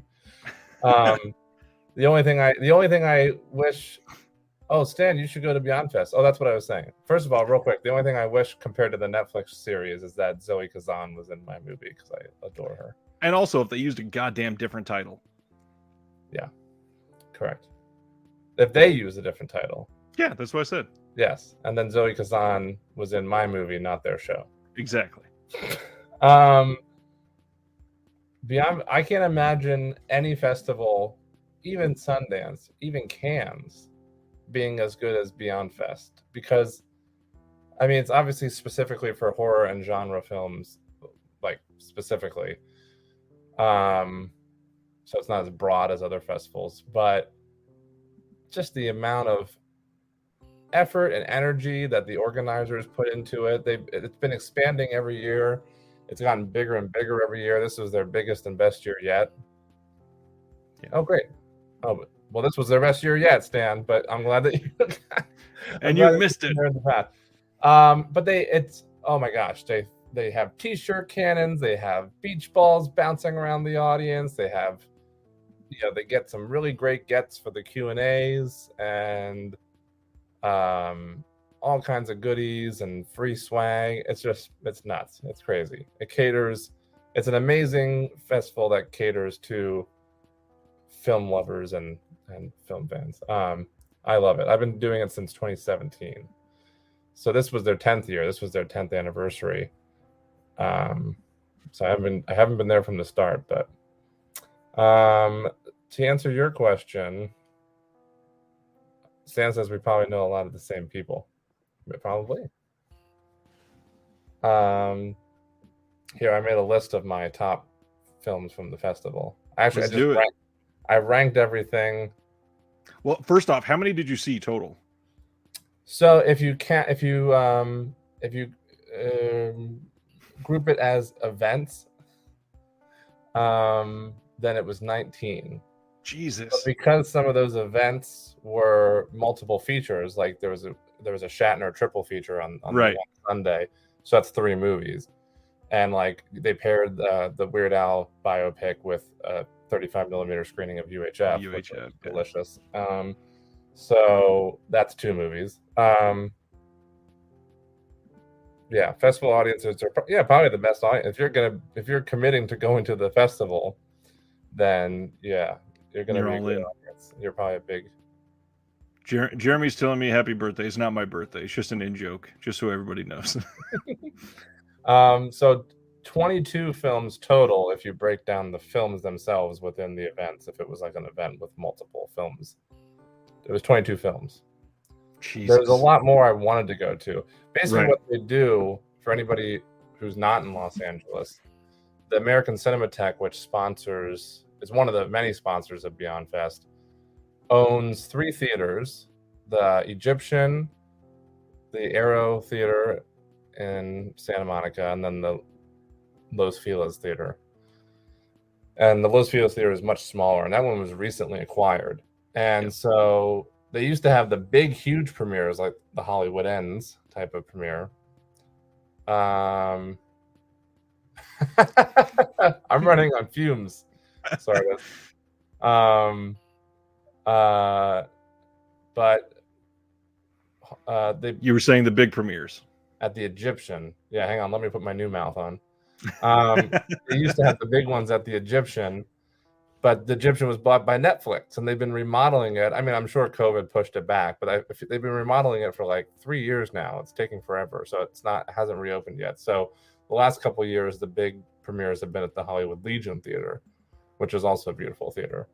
And then most of the big events that aren't big enough to be at the Egyptian or the Hollywood Legion Theater, like a Hollywood Halloween Ends, but still like a big title like Smile and this year and stuff like that, is at the Aero, which is a decent sized theater. And then the Los Feliz, which is very small, has all the kind of more independent, low budget horror films for each year of the festival. Most of them being on Shudder, or a lot of them being Shudder exclusives this year. Yep. And all of them being free screenings. Another beautiful thing about Beyond Fest. Every single one at Los Feliz was free. So I didn't get to the Los Feliz. The whole reason I bring it up is to say that I didn't get to the Los Feliz theater as often as I would have liked to have. There's so many I wanted to see there, but they coincided with screenings I already got tickets for at the Aero. And isn't that furthest away from you two physically? They're both. The Los Feliz one is further away than the Aero. Yeah. And have a good night, Ruben. Good night, Ruben. Sorry. Good night, Ruben, wherever you are. In many cases, I tried to rush over. The Egyptian's a beautiful theater. I have 2 of their old theater seats in my living room that they sold a very limited amount of those when they were tearing them out at the beginning of the remodel after Netflix bought it. I tried to rush over to the Los Feliz because most nights they would have 2 screenings at the Los Feliz, 7:30 and 10. So if I only had 1 screening at the Aero at 7:30, I'd try and rush over to catch the 10 o'clock one all the way across town from Santa Monica to Los Feliz. I successfully did it twice during this festival. Yeah.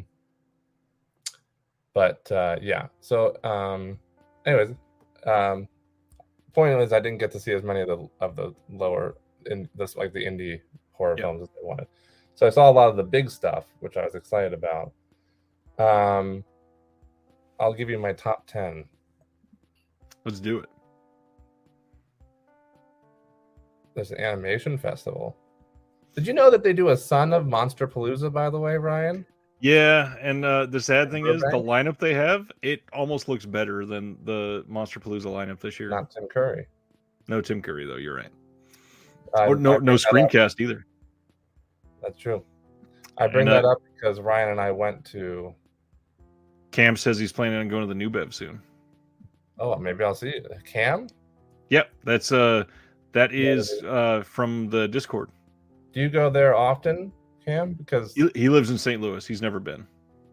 Oh, you're going to come out here just to go to the New Beverly. He's the one that surprised me at the Nightmare on Elm Street screening. Oh, here. Cool. Well, if you come out here, let me know in the Discord or whatever, because I'm there like at least once a week. He basically lives there, yeah. I'll be there Saturday it's their annual all-night horror marathon for Halloween. This Saturday, which of course is the one where they keep the titles a secret until they show up on screen. Top 10. Top 10. I bet you can guess what number 1 is. I'm assuming it's the Al movie. Yeah. It was not a hard guess. Number 1 is the Weird Al biopic, which they paired with UHF, which I'd like to make a statement. Probably many people don't know me personally in this chat like you do, but everybody I talk to who does know me personally in my life, I've said I'm trying to be as unbiased as possible because obviously I'm obsessed with Weird Al, but it was just a good comedy. It was like a really strong comedy. Good. Like I stand by the statement that I put in my Letterboxd review where it's like if you knew nothing about Weird Al or didn't even care about Weird Al, you could watch this and it's like a walk hard type of comedy. It's very absurdist, very over the top, and absolutely hysterical. I love that Weird Al made a biopic about himself, and they made that a satire, just like all of his music. It's so freaking funny. It's so good, and it's a strong satire. It almost has nothing to do with this real. I think everybody's gonna really like it when it comes out. Good. I wish it was coming out in theaters so people could see it on the big screen. Yeah, we got to stream it on the Roku channel. Like what? They're showing it at the New Arts Film Festival in a couple weeks as well, and I might try and go to that too to see it again on the big screen. Number 2, which I'm sure this screening made like national news as because of how big it was. The RRR screening. Oh, okay. At the Chinese theater. Yeah, it was a big deal. There was a lot of press about it.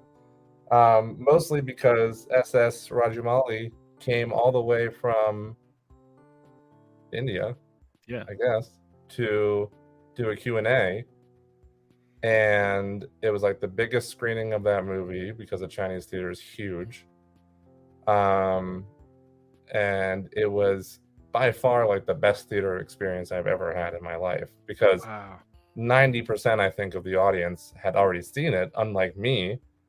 I tried to see it several times when it was in certain theaters for a limited time out here, and I didn't get a chance to. And then I tried several times to watch it on Netflix, but much like The Irishman, I couldn't commit to 3 hours. Long movie. And so then when they presented this option at Beyond Fest, I was like, oh, well, that's the way to view it for the first time, definitely. So people were going nuts. People were cheering and clapping and getting out of their seats and going into the aisles and dancing during the dance segments. Have you seen it, Ryan? I've not actually. Okay. It was nuts. People were going nuts. It was crazy, and everybody was loving it. Silent Mandible says, don't bash the Roku channel. I go to sleep to the cryptid and UFO shows. I'm sorry. I'll erase that and make fun of CISO instead. Yeah, you can make fun of Quibi. So yeah, partially the experience, but also RRR is a fantastic movie. So the film combined with the viewing experience makes that number 2 from the festival for me. Number 3, The Menu, which I know you're very eager to see, Ryan. I remember you mentioning on a previous show that was one of your most anticipated films of the year. Coincidentally, I remember you saying one of your other most anticipated films of the year during that same show was Don't Worry, Darling. And yeah, that's supposedly awful. Menu is quite the opposite. I don't know if you read my Letterboxd review. I did. Because I know you have all the time on your hands to read all my Letterboxd reviews. The sad thing is, literally everybody on the Discord that posts reviews, and there's a few of you, like you and Spaghetti, they always go above and beyond to make it something where it's genuinely appreciative, because they know a lot of people just browse through these reviews genuinely to try to find something to find meaning out of it, and they're not short reviews, but I make time to read every single one because it means that much. That's nice. Yeah, every now and then, if it's one I didn't really like, I'll just write like a 1-sentence thing. But I do try and go pretty in depth if I have. But what I said in that, if you'll recall, is that nothing is out of place. Right. It's very. I actually did not know that it was Adam McKay, Will Ferrell produced film. which actually shocks me a little bit. I know Adam McKay's been doing some serious stuff lately. For a while, yeah. Yeah, but anyways, it was phenomenal. I mean, the performances are great across the board, specifically Ray Fiennes. Yep. I think is how he pronounces his name. Yeah, a lot of people I trust are saying it's his best role ever, which is mind-blowing. Yeah, it is. I would agree with that. And yeah, I mean, down to like, I don't know, there's not a single moment where it dragged. Every scene seemed purposeful and the proper length, as if they like cut just a second off to make it even better. Yeah. It's and obviously it's an amazing satire on not just the fine dining industry, but class structure, right? Specifically the upper class, and but a satire about other things as well. It just crams a lot into a really tight, really fantastic film. Hilton wants to know, are we enjoying the Video Archives podcast? Have you given a listen to the Quentin podcast at all yet? If you can believe it, I have not. I've listened to one episode and it was good, but it wasn't anything that made me, I have to listen to this immediately. I like Quentin Tarantino a lot, but there's a lot of Tarantino speaking out in the world, and there's a lot of Tarantino speaking out in the world. I don't think $120 to go see him speak in person again on his book tour. Yeah, I've ranted on that whole book tour a little bit this week already, but Did you? What'd you say? Well, I don't know if this is happening everywhere, but I know Brian, who was in the chat earlier when you were on, he posted what was happening in his city. So I don't know if this is everywhere, but it's 2 nights there, and each night has different content, which is great. I love that he's like extending his stays, but each night is $100 each.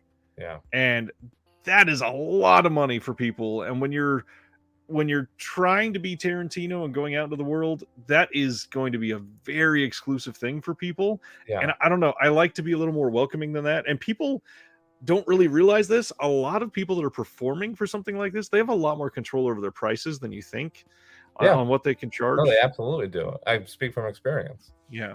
I don't know why it's that much, and because I agree with you that in many cases the performer does have a lot of control over it bums me out that he's making it that, because he's doing so I got one to the New Beverly, which is they're doing it on release day of the book, and apparently, well, first of all, it's going to be a much more intimate experience than any of the other stops because it's his home turf.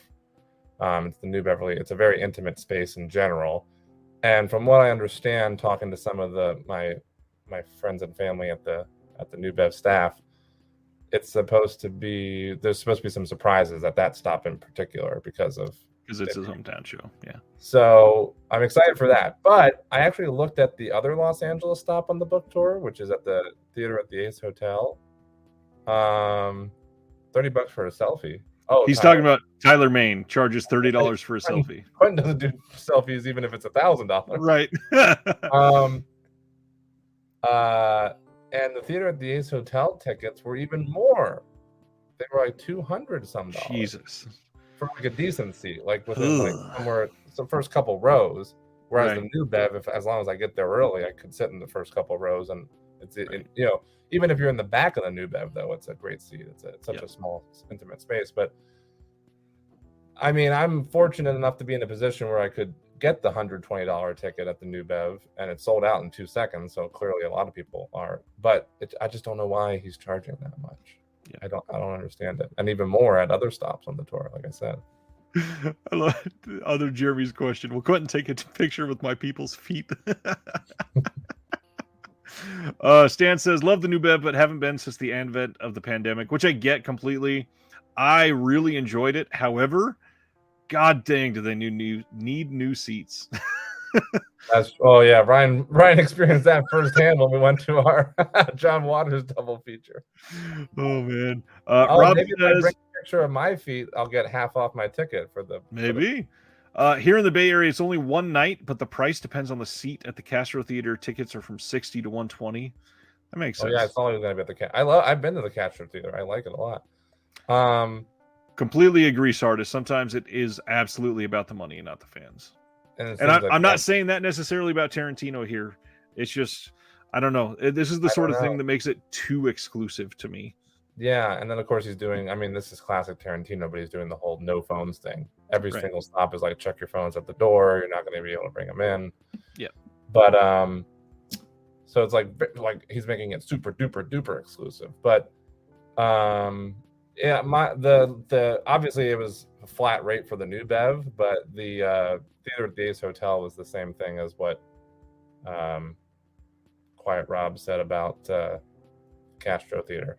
The ticket price varied depending on where you sat, but like I said, some of even just the pretty decent seats were like $200.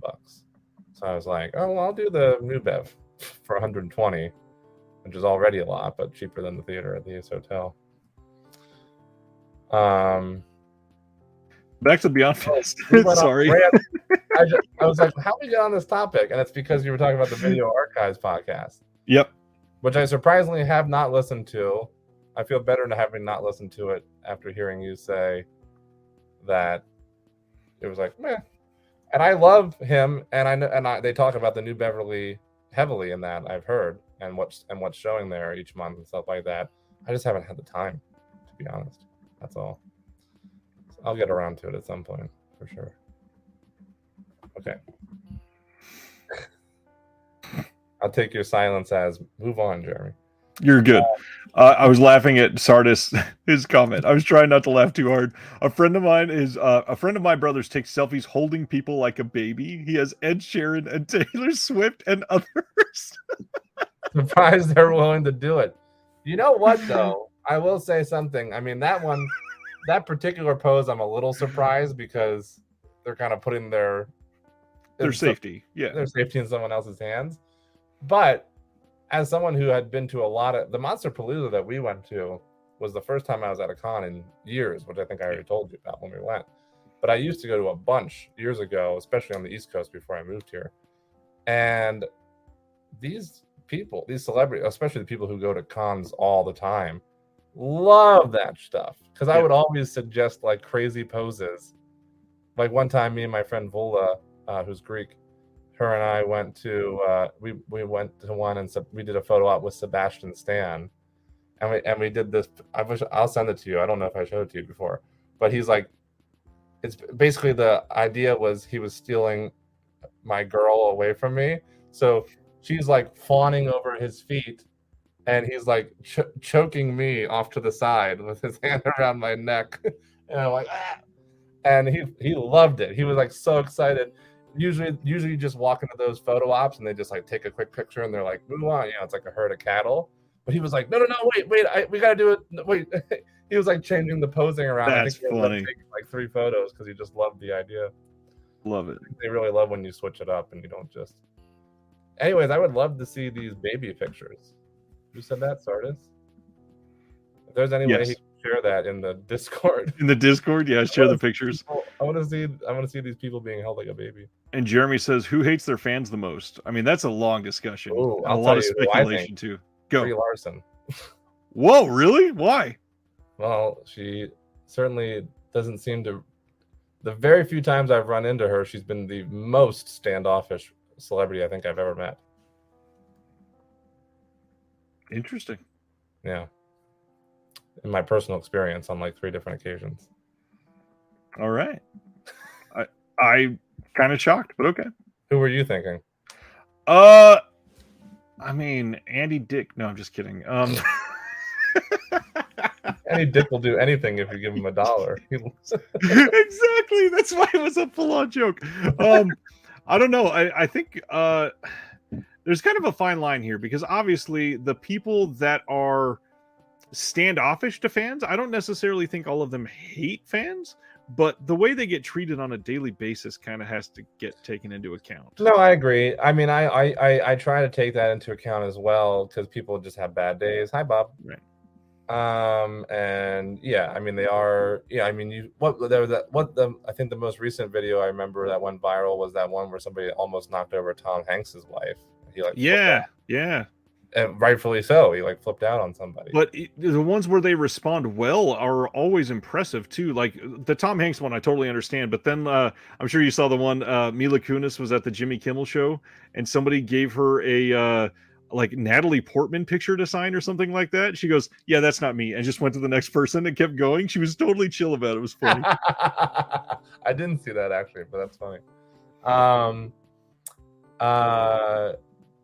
I do try to take all that into account, but Brie Larson, unless she was having 3 bad days in a row, the first time it happened, I was at the premiere of Room, and believe it or not, I was the only one waiting outside because it was a smaller screening. It was at this place called Cinefamily that used to be around here that I love at the Silent Movie Theater, but has since closed down, sadly. And maybe just because she had stuck around inside for so long, but I was like one of the only people waiting outside to talk to her and get like a selfie or what have you. And no, so it's important to note, no one else around. It's not like a giant mob of people. But when she came out and she was getting in her car, I asked her, I went over to try and talk to her, and she's like, "Oh, sorry, I'm too tired." And then like got in the car and the car drove off, which I like get that they're very busy, and I'm sure it was a very exhausting, tiring day, but like how long does like one picture? Exactly. If there was a mob of people, I totally get it. Like, oh, I can't be here signing pictures and taking pictures all day.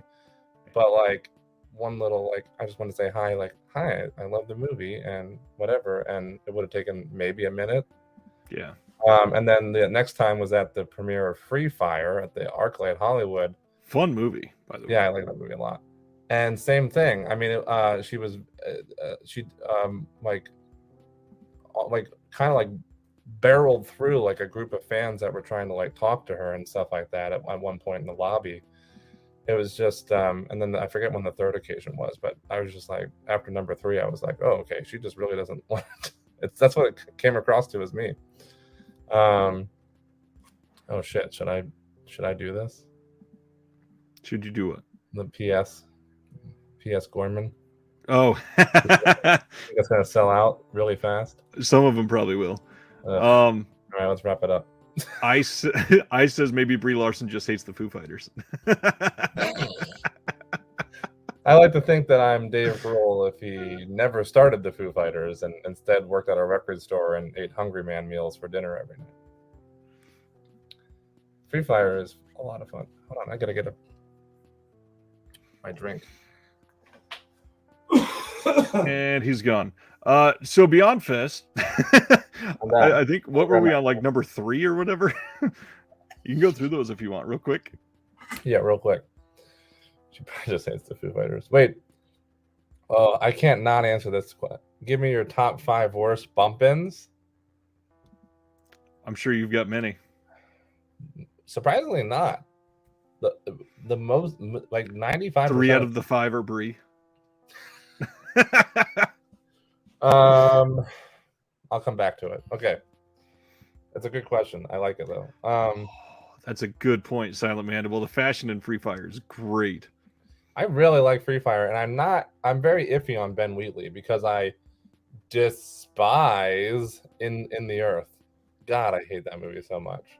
But I like Down Terrace. I like Free Fire. Rob says I'm getting rid of my Brie Larson body pillow. You can keep that. I'm not saying she's not a stunning woman. So you hang on to that body pillow. And she's a good actress. I'm just saying. It's true. Not nice.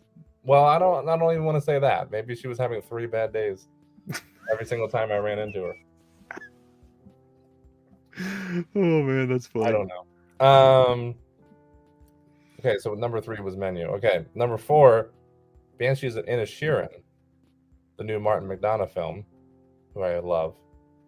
You like Martin McDonagh?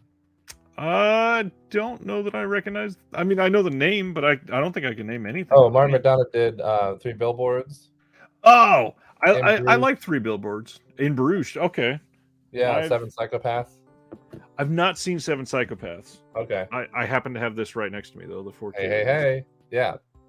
That's him, and I love all of his stuff. And this one is great. It's Colin Farrell and and Brandon Gleeson. Oh, okay. Wheatley is a hit or miss. A Field in England is his best I've seen. I almost bought that the other day, remember? At the CD trader.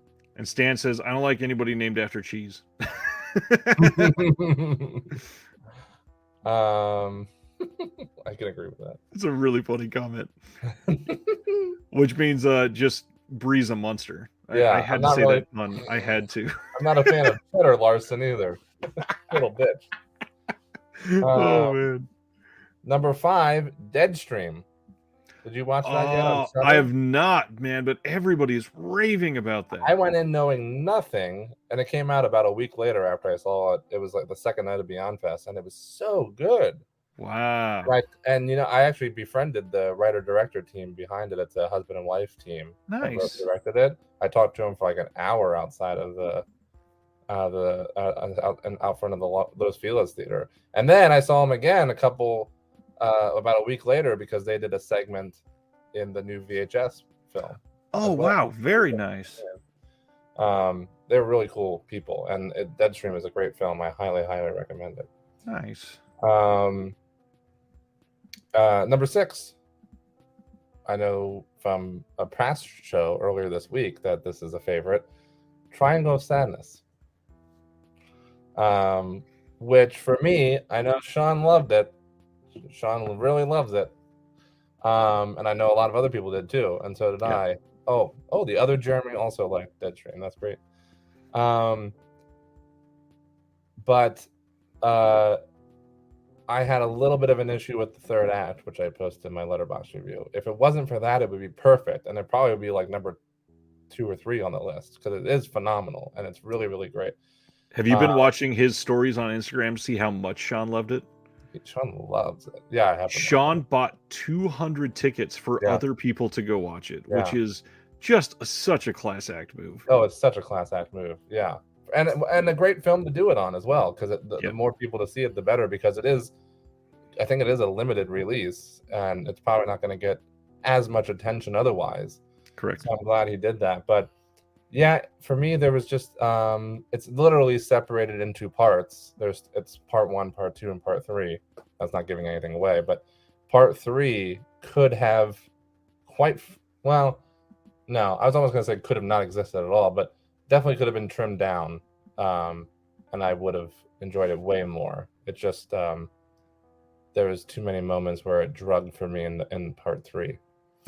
But otherwise, it's absolutely phenomenal, and I highly, highly recommend it. Interesting. Hopefully, Sean doesn't get upset that I said that, since he does indeed watch your channel. 7 was Decision to Leave. What did that say? Jeremy says, if it clears up confusion, call me Gilly. Yeah. Decision to Leave looks really good. Decision to Leave is great. It's very different from Park Chan-wook's other films. But it's also very classic Park Chan-wook at the same time. Yeah. In its style. But it's great, and he was there doing a Q&A, which from what I understand, he makes he rarely makes public appearances. Supposedly, yeah. So anyways, it was a blast. I know Sean was at that screening as well. Number 8, Christmas Bloody Christmas, the new Joe Begos film. Joe Begos, who I love and who I ran into on multiple occasions at the festival, because he ended up going to a bunch of other screenings, I think, to support some of his buddies. He was at Kids vs. Aliens because I think he's friends with Jason Eisner. Nice. He was at Something in the Dirt because he's friends with Benson and Moorhead. Anyways, Christmas Bloody Christmas is just a rock and roll thrill ride. If you like Begos' work, you're going to love it. It's that same gritty style of shooting. It's a robotic Santa going nuts and chopping people up, and a ton of heavy metal music and heavy metal music references. There's because they work at a record store, and there's this whole scene where they're just fucking debating, and a lot of fucking horror movie references too, actually, which is a lot of fun, where they're talking about sequels and debating stuff. But yeah, real fun ride. Good. And number 9, speaking of Benson and Moorhead, Something in the Dirt is at number 9. I love their stuff, and this is clearly a pandemic film. It's a lot of talking and a lot of dialogue. Which Benson and Moorhead's pretty good at usually. Yeah, they are really good at. You should definitely see it this week in New York if you have the opportunity to. It's phenomenal. It turns out it was filmed entirely not entirely, but almost entirely in their apartments, their actual apartments here in Los Angeles. Yeah,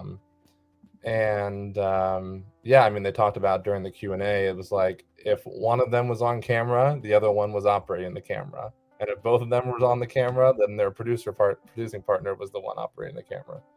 Nice. It has feels of an X-Files episode for sure. Yeah, without a doubt. Not as a whole, but there's elements of it that definitely give me that feeling. But yeah, it's really good. It's just what they've always been good at is crafting a really interesting story and having a really good script and really good dialogue. And so despite the fact that this is clearly a pandemic film, it's still extremely compelling. Right. So I loved it. And finally, number 10. Actually, I'm going to skip number 10 because it's not a newer film. It was one of the throwback screenings, which was cool, mainly because of the William Friedkin Q&A, which was amazing. But I'll skip that just because it is a throwback screening at Beyond Fest and not a new film, which will make me go to number 11, which was Sick. I don't think I've read. Did you post a review on that one? I did. I passed that, I think. Yeah, you can check it out. But Kevin Williamson is great. I love Kevin Williamson in all of his writing. The thing that, even though I loved Sick very much, the thing that put it this far down on the list, essentially number 11, but number 10 for this list's sake, is that it offers nothing new exactly to me. It's a pretty by the books slasher film, but that doesn't mean it's not good, is what I'm trying to say. It's Kevin Williamson. A lot of his stuff, not just by the books, he wrote the book for a lot. Yeah, he wrote the book. So it's a very fun ride, and it also not only takes place during the pandemic and filmed during the pandemic, but strongly references the pandemic, which of course will date it eventually, and sadly that. But he wanted to do that on purpose. He talked about during the Q&A. But there are a lot of comical references to the pandemic, and he makes the slasher genre fit with the pandemic, which is a lot of fun. The lead was what's her face, Pamela Alden's daughter, who was in the most recent Scream. Gideon, right? Gideon Alden? Something like that, yeah. She did a great job. But yeah, I really, really liked it a lot, despite it. I mean, it didn't blow me away, but it was still very good. I think I gave it 4 stars, or something like that on Letterboxd. So then that would be the top 10. A pretty damn good list, I'd say. Thanks. Have you been secretly buying Psycho Gorman gear while we? It's not much of a secret. I've already told somebody else. I noticed your minimal input, and I was like, he's very distracting. That Pillow Buddy's gonna go quick. I had to. How much is it? 60-ish. Yikes-a-rooney. I want it though. I know. So to share what we're talking about, we're getting a Psycho Gorman pillow. Meanwhile, Quiet Rob's snuggling up with his Brie Larson pillow. That's perfect timing. I like the company Rucking Fountain, and they're doing a Psycho Gorman drop this time. And by the way, Rucking Fountain is another sponsor of Beyond Fest. They are. They had a exclusive T-shirt for that weekend, which I'm wearing currently. No way! Amazing! Look at that. That's awesome. They're doing a Pillow Buddy of Psycho Gorman, like the old. I used to have the old WWF wrestler Pillow Buddies when I was younger. Yeah, I need that.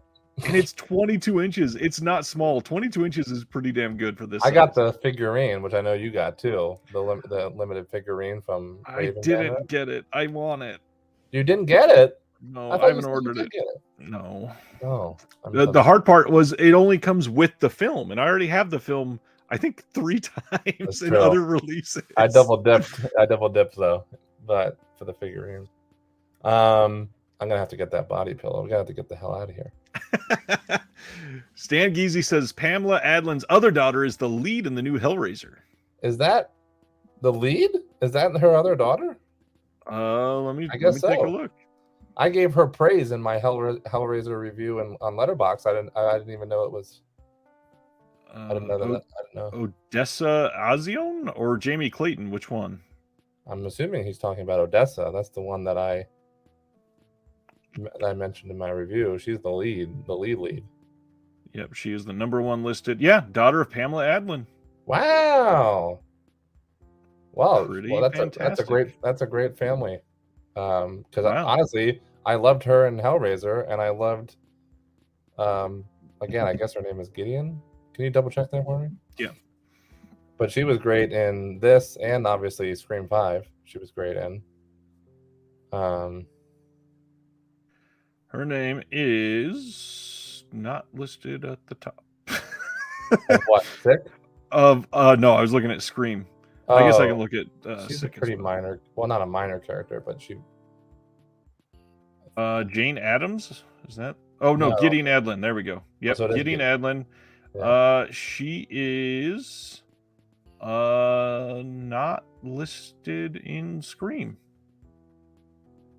She's not in Scream. Wasn't she the? Am I getting it mixed up? I thought she was the one who ended up being the killer at the end. No, that is. Oh, just somebody that looks a lot like her. Mikey Madison.